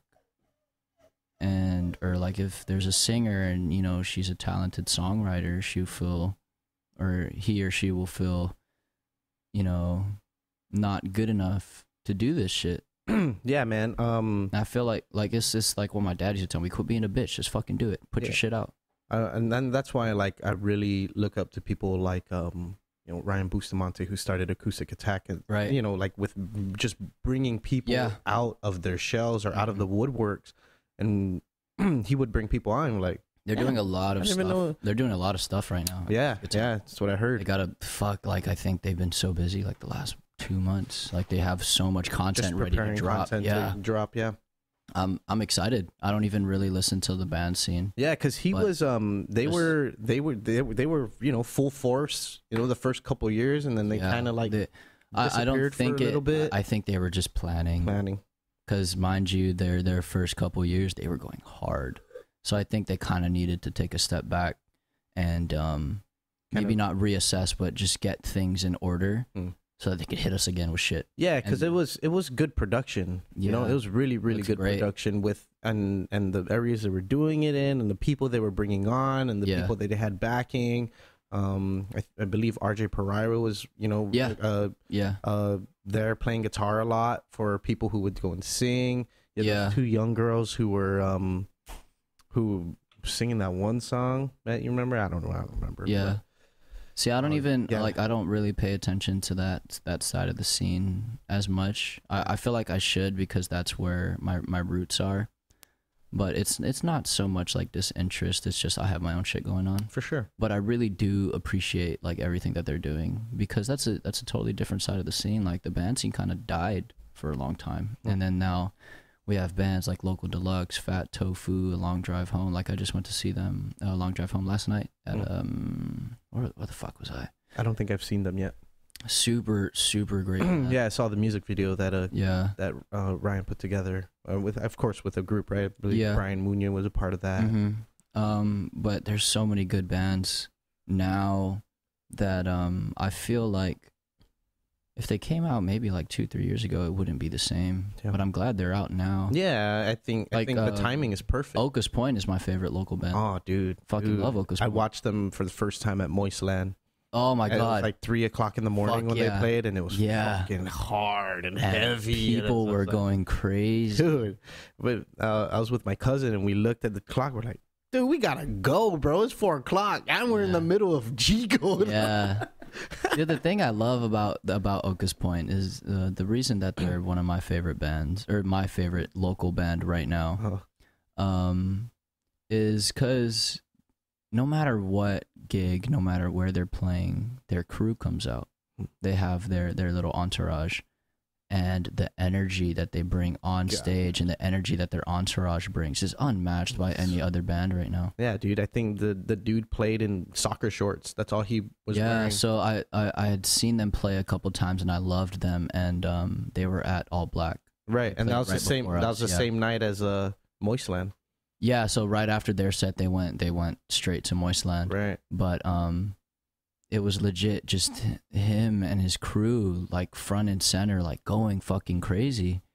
and everyone is looking at them like, what the fuck are these guys doing? But they're just having a great fucking time. Like, they're just having fun doing whatever the fuck they want to do. Right. And I respect that so much. Right. And, you know, on Guam, it's where a lot of people are worried about, you know, who's looking and, Yeah. you know, who's without having fun. And that's why when you go to a bar or a club or that someone's playing at, most people are wallflowers, you know, just kind of just like standing on the wall. Oh my God, I fucking hate that. You know, too cool for school, don't want to dance, don't want to vibe, yeah. you know? So I think, so I say this a lot, because I'm around, you know, I'm at bars all the time. I'm around the club scene a lot. I'm very open that, Tom Foolery, he's my favorite local DJ. Okay. I think he's the best DJ on island. And a lot of people won't like hearing that, but I firmly believe he is. And I think what got me one night is because he usually gigs at Cowboy Ninja on Fridays. So there's a Friday maybe like 3 or 4 months ago. I was joking with him, like, because he every DJ knows that if you control the girls, you control the crowd. And the one thing he always did different than all the other DJs was that he played, you know, music that catered to the girls. It wasn't like, you know, club music. Right.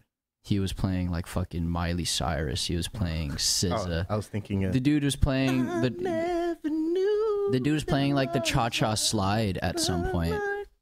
He plays the electric slide like every night. Like, this shit's crazy. Like, who does that? Yeah.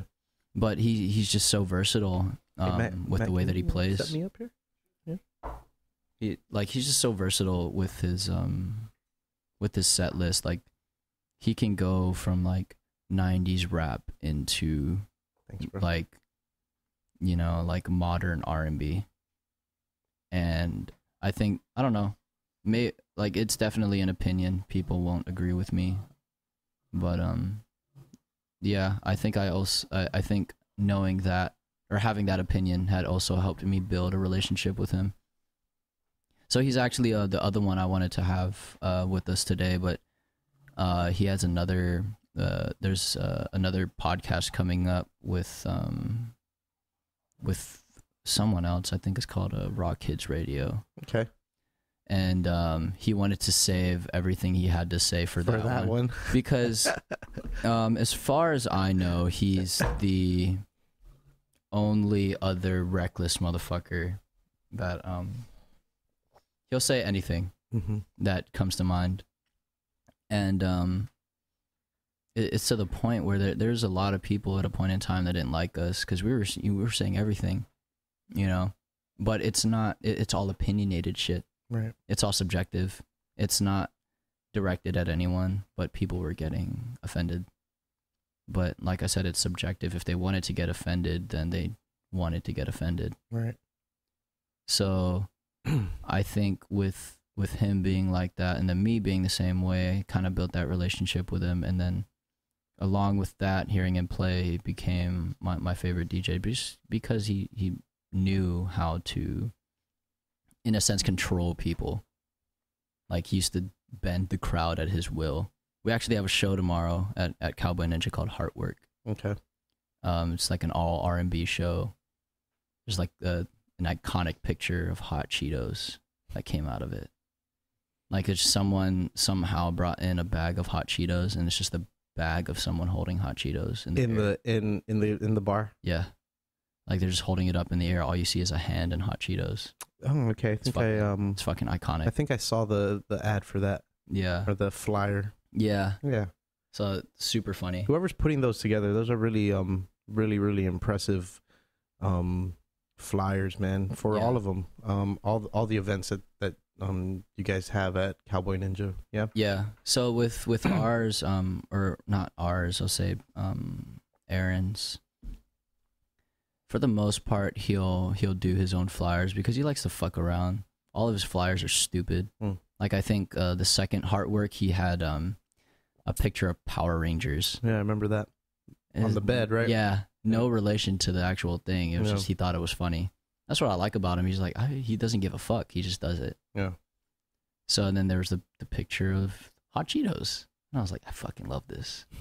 And then I think Ryan I don't remember his actual last name. He's does the regulars. Right. Okay. I know of him. Yeah. So I think he did the other flyer, the one with the condom thing.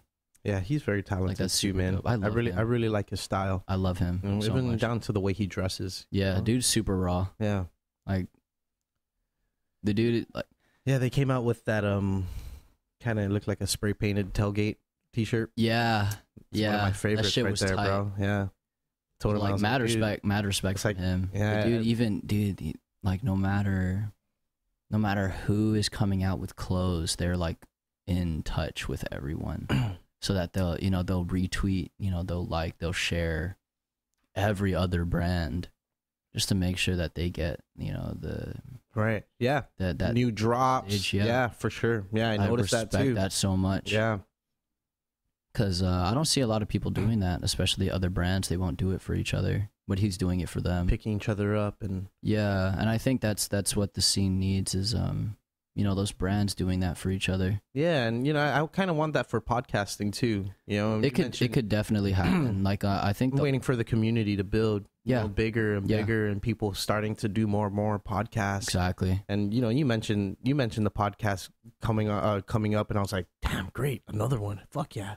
Yeah, It helps. It helps. It helps with the community, for sure. right? Yeah, Because right now there's no community. The, For a while, it was just literally like me in the townhouse, in the town center. Yeah. Kinda like ding ding ding ding ding ding ding. yeah. see, but anybody. It'd be like that sometimes. Yeah. Because at that point, I think like in the beginning, I've never done I've never like known what it was like to run a podcast, Mhm. but feel like in the beginning, it's really just you're letting anyone come in just to build that, the Portfolio. yeah. Yeah. So you have those episodes under your belt, and then over time, you're able to convince people because you have that portfolio. You can convince certain people to come on. Then from there, the crowd grows, and then from there, it continues to grow. And then I feel like at some point, it won't go down. It goes stagnant, and then it grows again. Yeah. But I feel like that's how it is with everything. Yeah. With at least with the people, like people starting podcasts, I feel like it's now we're at the bottom of the growth, right? Right. Real stagnant. I didn't Yeah. know anybody It's, who really listened to podcasts. Now I run into it's not even surprising anymore when someone goes, yeah, I listened to a bunch of podcasts, and these are the podcasts and that's I weird listen because in to. high school I used to listen to podcasts, but everyone looked at me fucking weird. Because like in high school I used to, I was really interested about like Greek mythology, and then like for some reason I had this strange interest with lesser known serial killers, like not the Jeffrey Dahmers and whatnot, like Right. the lesser Or the known Zodiac ones. killers. Yeah, that Right. fucking pussy. So that's what I listened to in high school. I didn't really watch TV. I didn't have time to. I always had a sport. So I always had a sport to play. If I wasn't at practice, I was at home sleeping or playing video games or something, or listening to the podcast while I slept. Right. Everyone looked at me weird, and now we're in a day and age where like, oh yeah, I listen to this podcast, and it's like I'm hearing about podcasts I've never known about. So it's like super cool. Yeah, and honestly, there's like so many podcasts. It's like there's always a new podcast that someone's listening to a podcast. Yes, you got the Joe Rogan, you got I love the Joe Rogan experience. I but love that. You also have like all the obscure ones, like people. Oh yeah, like the gems. There's always the gems. Me, I'm into the crime and the unsolved mystery kind of deal. I love those. And like the serial podcast, those were really good. Yeah. But then, you go all the way down and It becomes stuff you miss in history class. Yeah. That's a really good podcast. But I feel like because there's so many podcasts that are like each other, it just becomes saturated and boring, Right. in a sense. Right. Like, I think other than you and my Auntie Josie's podcast, Mhm. or with not including Raw Kids Radio coming up, those are the only 3 that I know about. Yeah. Um, Yeah, there's a bunch, man. I think there's a good number of them actually. Really? Yeah, I want to say there's over 10. I want to say that. Safe to say. It's a good number. Yeah. Like the only reason I know about my Auntie Josie's zone is because well, her brother is married to my mom. Okay. So she's super fucking stupid on Twitter. She's super funny. Yeah, I like what in she person. In person, she's super cool. Same person. Yeah, I had her on love the her. podcast with Blake Watson. Really? Yeah, right before she dropped her first episode. Yeah. Yeah, so it was a cool. Allowed her to plug it in and stuff like that. And I think but that's things that the community needs, not just in podcasting, but with clothes, music. Right. We need that kind of energy. Like, hey, okay, you have a thing coming up. It'll be somewhat of a competitor, but you know, I don't think so. Especially for podcasting and young, and that's the thing. I had this conversation last night, and we don't realize, people think that Guam is so small. You know, in a sense that not everybody can't go be doing the same thing. You know, we get offended when someone starts doing something that we're doing or this and that. That's right? partly true, but it just takes growing up. Yeah, people got to quit being bitches. Yeah, and that's very true too. But it's like there's so much money to be made if you want to make money. There's so much other listeners. Like the listeners aren't gonna all come from here. Yeah, you know, you're trying to capture on a world scale now. Exactly. You know, when you enter the digital realm, this is the world scale. Yeah, we can cater to listeners here on Guam, but now we're entering. I don't ever cater to Guam. Yeah, I try not that. When I first started this, I didn't want to put anything that had any relation to Guam. See, I won't go like that far, but my marketing strategy is not catered for Guam. Like I've straight up said, fuck the Guam market. If Guam doesn't like me, they don't need to like me, you know? Because long term, only aiming for Guam is only going to get me so far. It's going to stagnate me, and then it'll come to a point where I feel like I have to leave. But I want this to be home base. I've also been told, you know, you gotta attract your home base before you go outside. And I've done that, right? I've done that, but it's been organic. It's not. I've purposely targeted them. They have just liked what I've made, for sure. And that's, it wasn't a purposeful thing. They were just like, okay, we like what you're doing. We like the art that you're making, and we're gonna support you. And it wasn't like going out of my way, like, oh yeah, you need to support me. Like they just random people. They're just like, oh yeah, you know, I will because I like your stuff. Yeah, and you know, I feel like that's where a lot of people get stuck, is because they get too focused on aiming for a Guam audience, which, to be honest, I don't think is too difficult, especially when you're starting off, because there's always the homies. Yeah, the homies will always support you. Like if I'm being real, my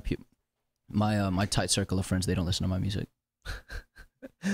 They don't. I know that for a fact. I don't know if any of my friends listen to my podcast because they hear me talk all the fucking time. That's the my best friend, like Ethan and Brandon. They don't listen to my music because they. I think I only have one friend that listens to my podcast. They gotta hear me like rap all the time. Yeah. Like they're like, it'd be so much better if I didn't know that was your voice. And I'm like, I get it.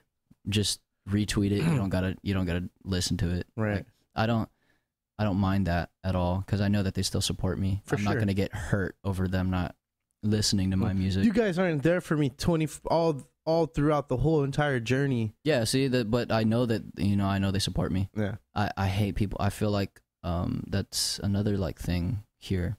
Is that they don't know that, or they don't know the difference of being able to support you but not liking your art. Like I don't have to like a person to respect their hustle. Right. Like I had that conversation with these group of youngins. You know, I told them straight up, I don't like their music, but I respect what they're doing. Yeah.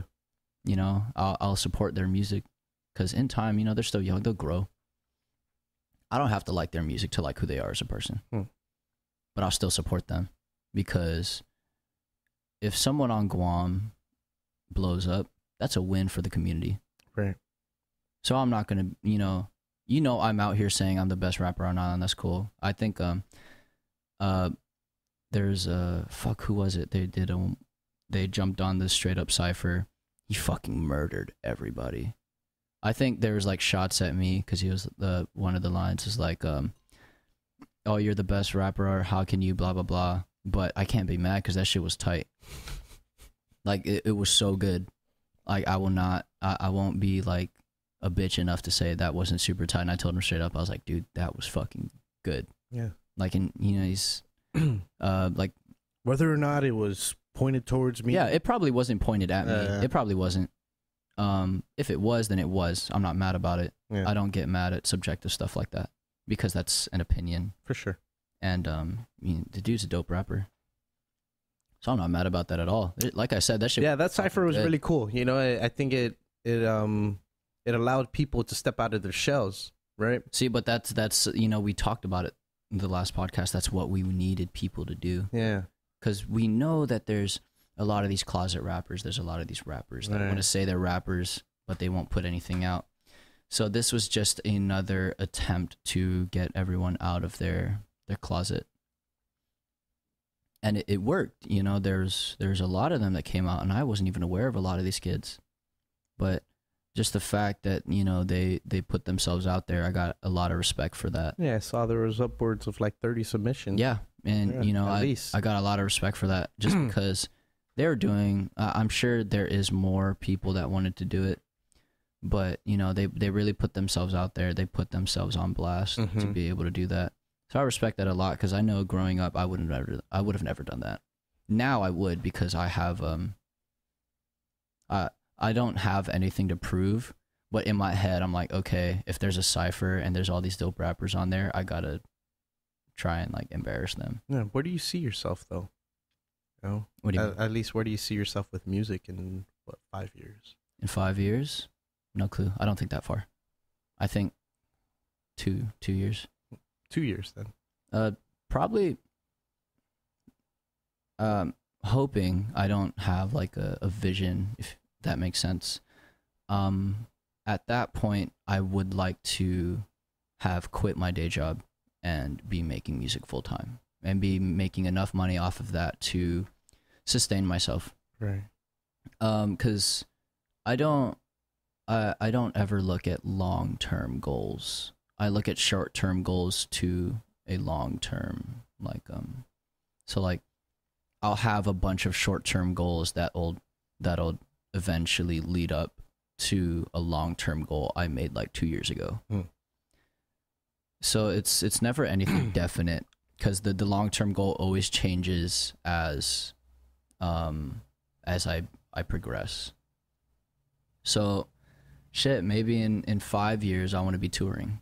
I don't know though. It might change. I might not want to tour at all. Might want to retire. Never know. But that's just how it is. Time goes by, but I don't want to have a long-term goal because it creates unrealistic expectations. Yeah.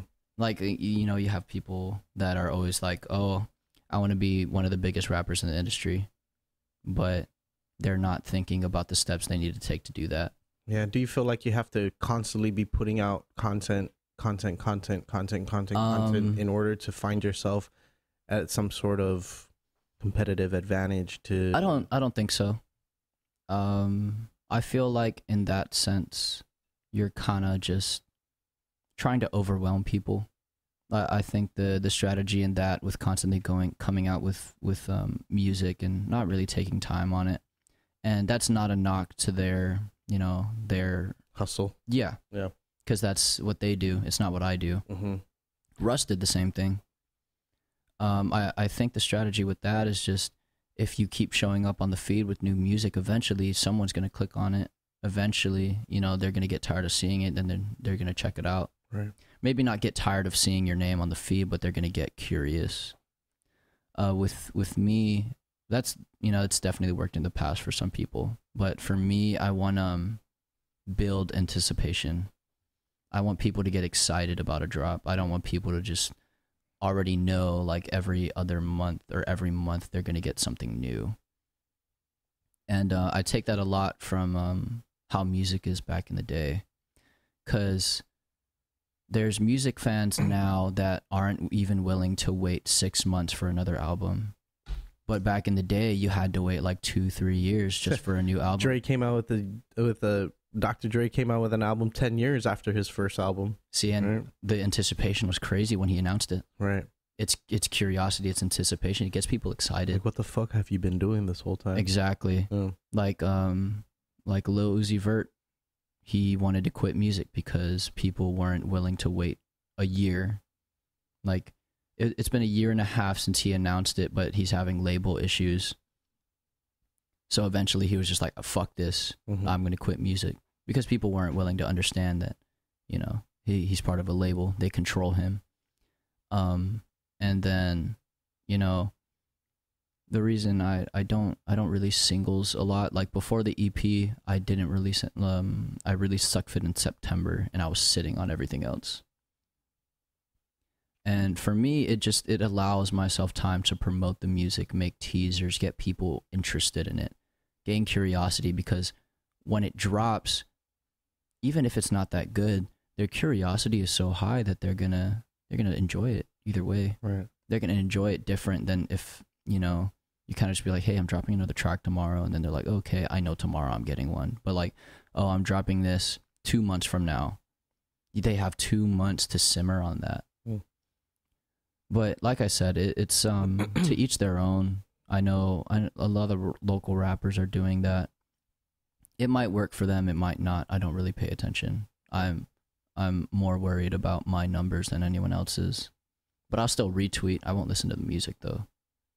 Like, I'll retweet their stuff just out of support. Yeah. It doesn't mean I gotta like the music though. I think a lot of them are fucking garbage. Oni spreading the love here. No, Everyone gets the same love from Oni, yeah? yeah. Yeah. I don't think anyone's like safe in a sense. Yeah. Everyone gets the same. Yeah, you The go hard on same Twitter, Oni. man. You go hard. You pique my interest whenever I see you tweet something. I'm like, Really? what's this guy saying? Even if it's stupid shit. Yeah. Tight. What is he retweet commenting on today? It's funny, man, because I enjoy it, man. Yeah, it's cool. Jed has to tell me to calm down sometimes. And it's not until, like, a lot of times, it's not until he says something like, hey, delete that tweet. I'll go back. I'm like, man, I really don't want to fucking delete that tweet. Yeah. But he's right. I should. Yeah, you gotta uphold some sort of standard, right? Yeah, because of our position. For sure. We have to hold that maybe not mantle, fucking we have to upkeep a reputation. For sure. We Yeah, have to keep you that guys, face, you guys are you know? you guys are the newer generation of what hip hop and rap is on Guam, right? Yeah. And I mean, I don't know if you can, you know, if calling you guys the face of it, but you know, it's like maybe there's a responsibility that he sees you guys need to uphold. Yeah. As far as being music producers or artists, yeah. Part of me does want to say that. The other part doesn't want to, because that puts a lot of expectation on us. But I think we have proven that we have the pull to do all of that. Like he calls me basically like one of the spearheads of straight up music. Just because I'm so loud about everything, you know, I've never held back on anybody. It never mattered what situation I was in, you know? So there is a lot there. I wouldn't say live up to, but we have to stay consistent. You know, we have to stay good in the eyes of at least the investors. They need something to like backers, investors, they need something positive to look at. If we just keep getting hate, or in a sense, if I just keep getting hate, they won't want to back me. Right. Because it's a reflection. It's a reflection. Your reputation's a reflection on them because they're supporting. Yeah. So whenever he tells me to calm down, I'm like, okay, he's right, because him and I have had long conversations about this stuff, and he understands why I do things the way I do. Yeah. Because part of it is marketing. Most of it is my personality. But you know, he'll always be like, oh, you could still do that, but you gotta, you know, calm down on it sometimes.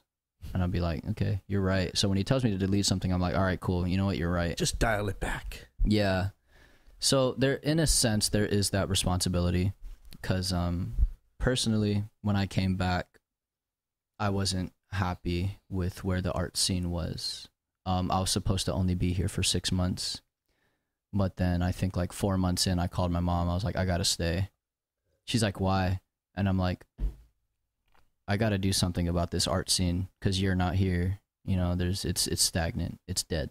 She's like, I had a feeling that was gonna happen, because she knows I network really fast. So I stayed, And then, I did what I could. It was a really, really slow process of getting personally involved. And then, like I said earlier, like linking up with Jed was like a catapult in a sense. And then him and I had the same goal. We wanted to build the community. Mm-hmm. So we took those steps to build the confidence of local artists, like no matter what genre. And then now I think we're at a point where the music scene now is really, in a sense, flourishing. Yeah, I think across the board though. Yeah, all this content is coming out. It doesn't matter what genre, and that's exactly what we wanted. We wanted people to put out music, and we didn't care what it was. Yeah, I think in 2016, like 5 or 6 albums came out of, the music scene, and I think it's huge. I think it's huge for music on Guam. Yeah, because with the more music that comes out, and it's quality. There's a lot of quality coming out now. Yeah. As opposed to before, it all kind of sounded like shit. But now we have a lot of quality music coming out. People are really putting time into their shit. Like even the ones that are just dropping shit, the shit doesn't sound bad either. Well, technology is getting better. That's for sure. And people are getting better at using that technology.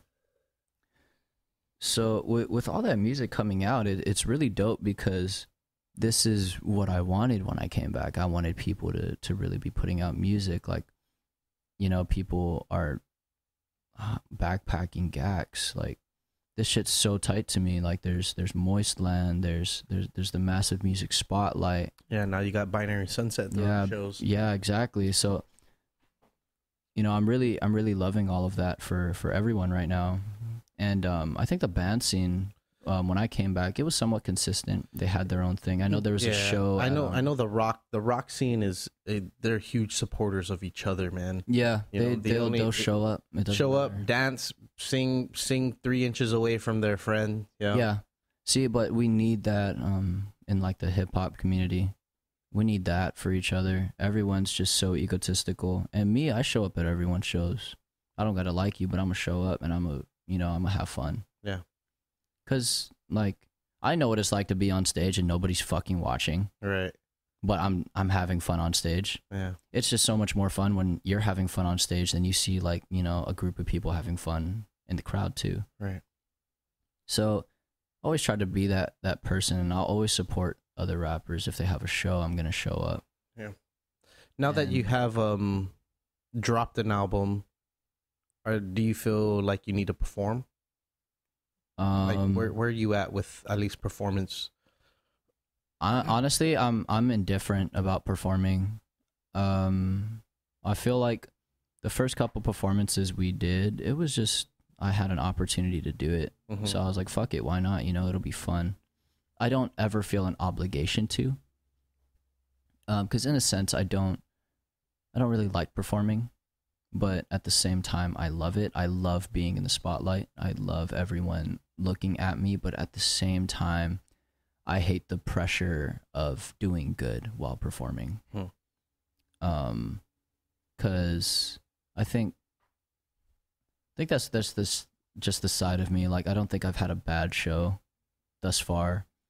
But that's just like because I've been doing music my whole life. It's something that I hold to a high expectation for myself.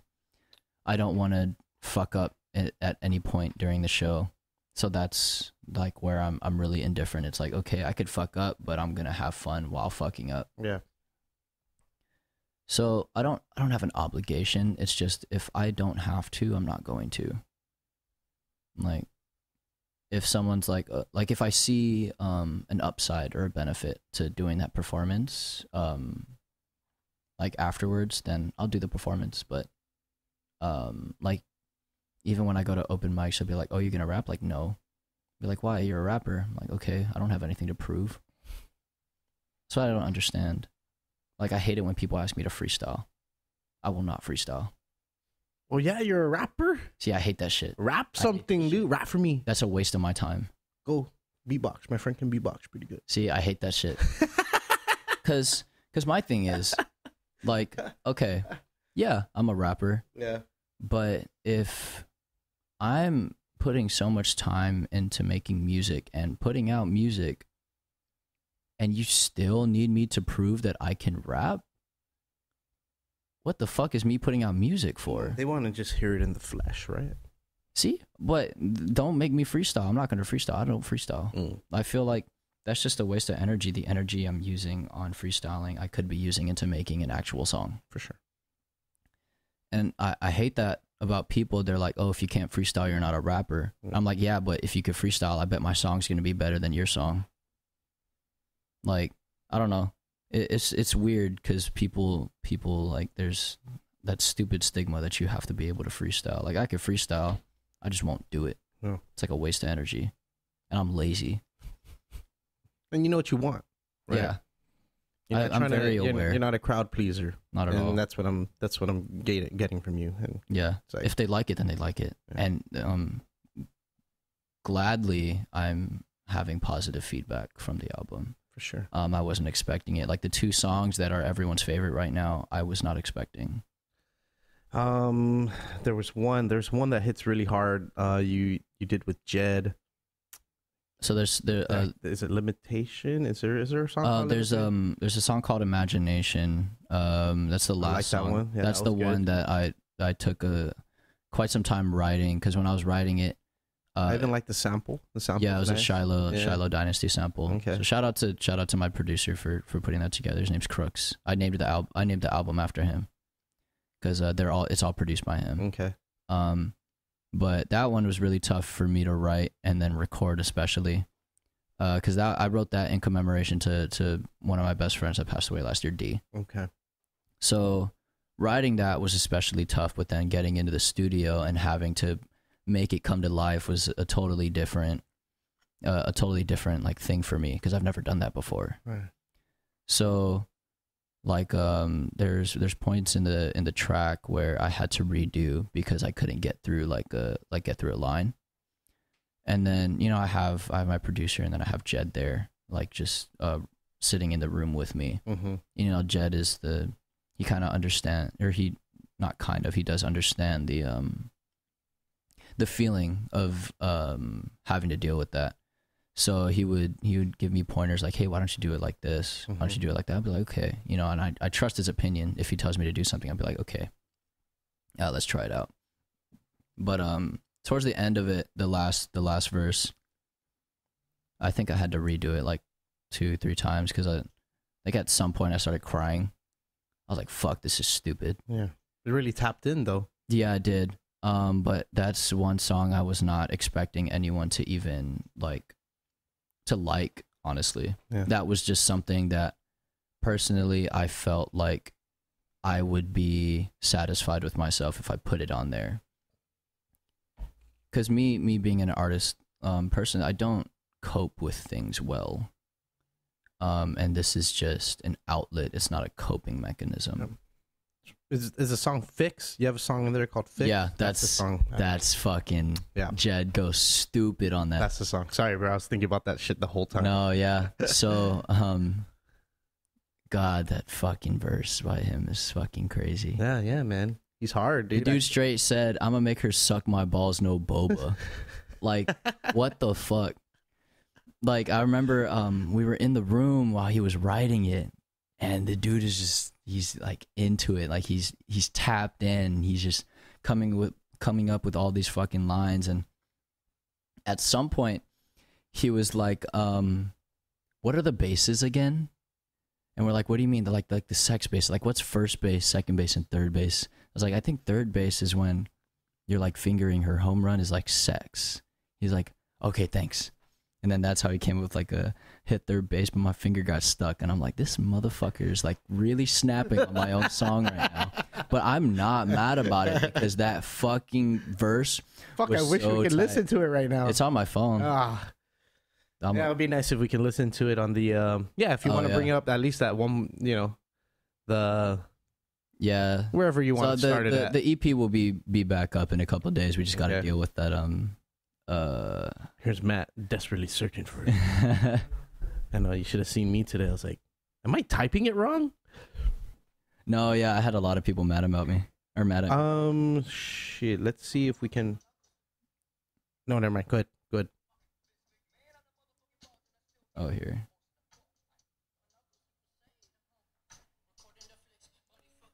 Can you hear it, guys? Mm-hmm. Okay.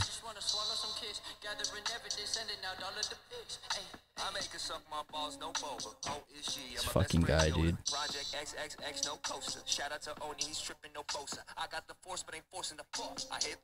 He really murdered me on my own song, and I'm mad. I fucking hate this man. Fuck you, Jed. Fucking asshole. It's good. That's so good. good. Yeah. The hardest verse I've ever seen him do. Yeah, and the beat's soft. You know what I mean? It's not like a super heavy beat. It's Yeah, you know how long it took to make that beat? Like an hour. shit.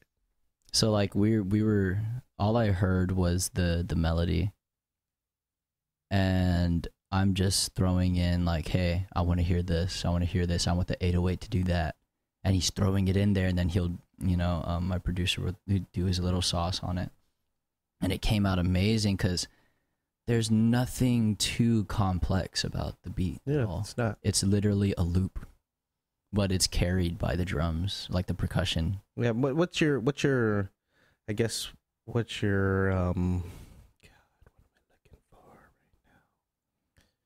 right now? What's your process? Your artistic process? Where does the melody come from? Where does the beat? Where do the words come out of? How do you right?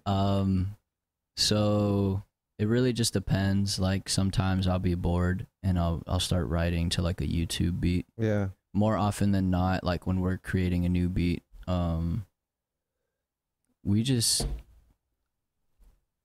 fuck around on the keyboard, and if something sounds cool, then we'll put it in, and then that's where the melody comes from. It's just awkward. As far as you like your rapping style and how you come up with it, it just comes. You just go with whatever's coming. It kind of feeds off each other. Okay. So, I'll hear the melody, and then I'll have like right away after hearing the tempo of the melody and how the melody's coming together. Mm-hmm. With that, it'll feed into like at least an idea. So I'll start mumbling, just coming up with like a tempo. And then as things get added in, like drums and, harmonies and whatnot, the flow will change. And then over time, like once I find like a flow that I like, or like a rhythm that I like, then I'll stick to that, and then it'll just go from there. Just kind of go from there. Yeah, it's never set unless we create a beat that is similar to one that we've made before. And we have like so many like throwaway beats that I used to want to use, but I don't want to use anymore because it's gonna sound like something else. Interesting. Yeah, it's good. So I don't know. Honestly, it's really fun, especially with him, because him and I having the same like thought process going through it.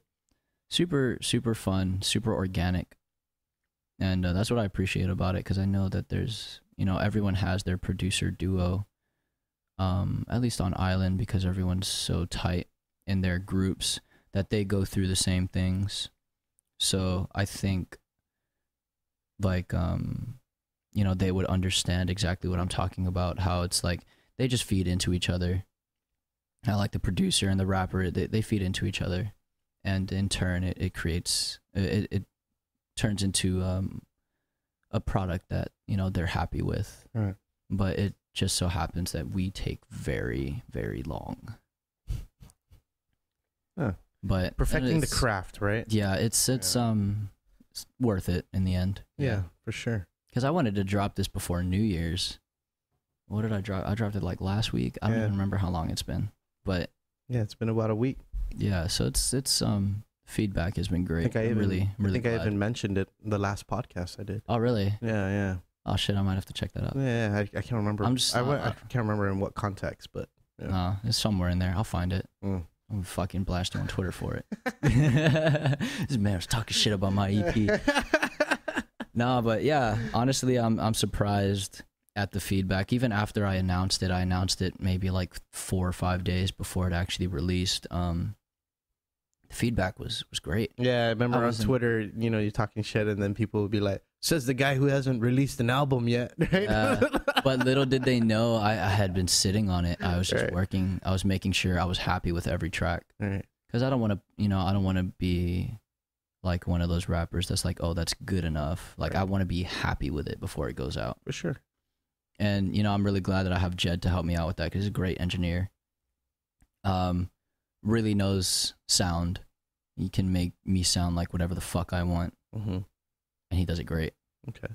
So a lot of the credit for the way that the EP turned out is to him, because he probably put in the most work. You know, like there's my part, but really all my job is to put input on the beat and the engineering and yell into a mic. They're doing a lot of the heavy lifting. Right. So I give them more credit than I do myself. The wet work. Yeah, they're really like, you know, knee deep in that fucking shit. I appreciate them a lot. But yeah, little did people know I was working on that EP for over a year. Dang, bro. I just wasn't really ready taking your to- time. Yeah, for sure. Yeah, and it was a matter of like creating new music, and then when I had a good amount to choose from, it was picking out what I wanted on there. Right. And then from there, when I picked what I wanted on there, we would go back, listen to those songs, and then we would work on them again. So, but a lot of that is me just putting input and then them doing all the heavy lifting. So It came out to a really great product. yeah, and Fuck. I'm glad, you know. Put it back on, man. God, it fucking it'll be Gotta put it back there, on 'cause before you came here. I'm gonna, dude. I was trying, but I was like, I'm not gonna rush it, because if I rush it, something's gonna fuck up. Yeah, I mean, it's awesome. It's an awesome album. Matt, how long have we been going here for? A couple 2 hours. hours and Yeah. 4 minutes. Oh, A couple hours, man. Yeah, man. Let's start cutting out here. I'm getting Yeah, for kinda sure, for hungry sure. here. But I'm gonna go home and make me some fucking itchy band before I go drink. that's your Valentine's itchy band. Fuck yeah, dude. This morning, someone was like, oh, what are you doing for Valentine's? I'm like, honestly, right now, I'm cooking rice, spam, and I don't know. I texted them. I was like, I'm making eggs, rice, and meat in my underwear right now. It's where you want to be. Hell yeah. I was so comfortable. Yeah. I gave no fucks. I made some itchy band too. Just throw this fucking noodles on top. It's great. Making me hungry. All right, let's cut out of here. Push out anything you want, dude. How can people follow you? Can they download your album, listen to your album, whatever it may be? Shoot. Follow me on Snapchat and or not fucking Snapchat. Don't follow my Snapchat. That shit's fucking weird. Follow me on Instagram and Twitter at Straight Up Oni. It's the same for both. iTunes, Spotify, and SoundCloud. This is Oni-Wan. You basically spell Obi-Wan without the B. Switch it for an N because I'm smart as fuck. And I'm avoiding copyright. I was supposed to be Oni-Wan Kenobi, that whole thing, but I took it off because I'm not an idiot. Yeah. The EP will be back up on iTunes and Spotify within the next day and a half. I'll be dropping it on SoundCloud as well for the people that don't have access to Apple Music and Spotify. And if all goes according to plan, I'll be dropping it on YouTube as well for people that don't have any of those. Any music videos at all? Planned? We won't talk about that. Okay. That means it's planned, everybody. Anytime he doesn't want to talk about something. You'll see the teaser as it happens. Hell yeah. As of right now, all I'm gonna say is just look out for mid 2019. It's 2019, right? 2019. Mid 2019. Yeah. Be on the lookout for an announcement. Cool. That's it. Hey man, I'm a fan of your Thank you. artistic I don't want to say value, but I'm a fan. So Thank you. I appreciate that. Just keep doing what you're doing. You're still young, dude. Yeah. You know, so A lot to do still. for sure, dude. You got all your 20s I to still gotta make all the mistakes. I still gotta hit puberty. I'm like 12. Like I said, dude, you grew in the last 8 months, right? So Yeah, dude, that's fucking weird, bro. Like I Maybe- swear to God, you just look like a bigger person. maybe I'm just standing taller. I don't know. I don't know. I mean, I'm did gonna start- have to look at the photo. I'm gonna have to compare the photos from the last time you were here. And I did fucking start swear. wrestling again, so maybe my back is stronger. I don't know. They did kick my ass yesterday. I was supposed to go today, but I had this. I was like, okay, I could miss one day. Cool. Thank They're you. gonna kick my ass again. I really appreciate it, bro. Dude, thank you and for having me again. let's do it again. For sure. Yeah. Give me another 8 months. Maybe I'll be 6 foot. Yeah. And thank you everybody for listening to another episode of the podcast. Maddie here. Shout out to Love Trends. you. There you go. Shout out to Trends. Come check me out when I'm. Oh wait, no, don't check me out. Check me out, or like check them out when I'm not working. But yeah, check them out. That always works. All right, we good. Yeah. Thank you, everybody, for listening. And as always, Maddie loves you. I love you so much. Till next time. Peace. Hey, guys. Thanks so much for listening to this episode of the podcast. Oni-Wan, right? I told you. I wasn't lying. He's super straight up. And this kid knows who he is. And he's got a real bright future ahead of him as long as he keeps doing exactly what he's doing and keeping that mindset. Special shout out to our sponsor, Guam. Go use the code word RANDOM19, RANDOM 19, and get $10 off your next ride. Don't forget to support us on Patreon. This is where you can literally become the podcast, see what else we are doing. If you're listening to this on iTunes podcast app, give the podcast a rating, whether it's a 1-star, 5-star. You know, 5 stars are always preferred. That'll be dope. Thank you again for always being the baddest.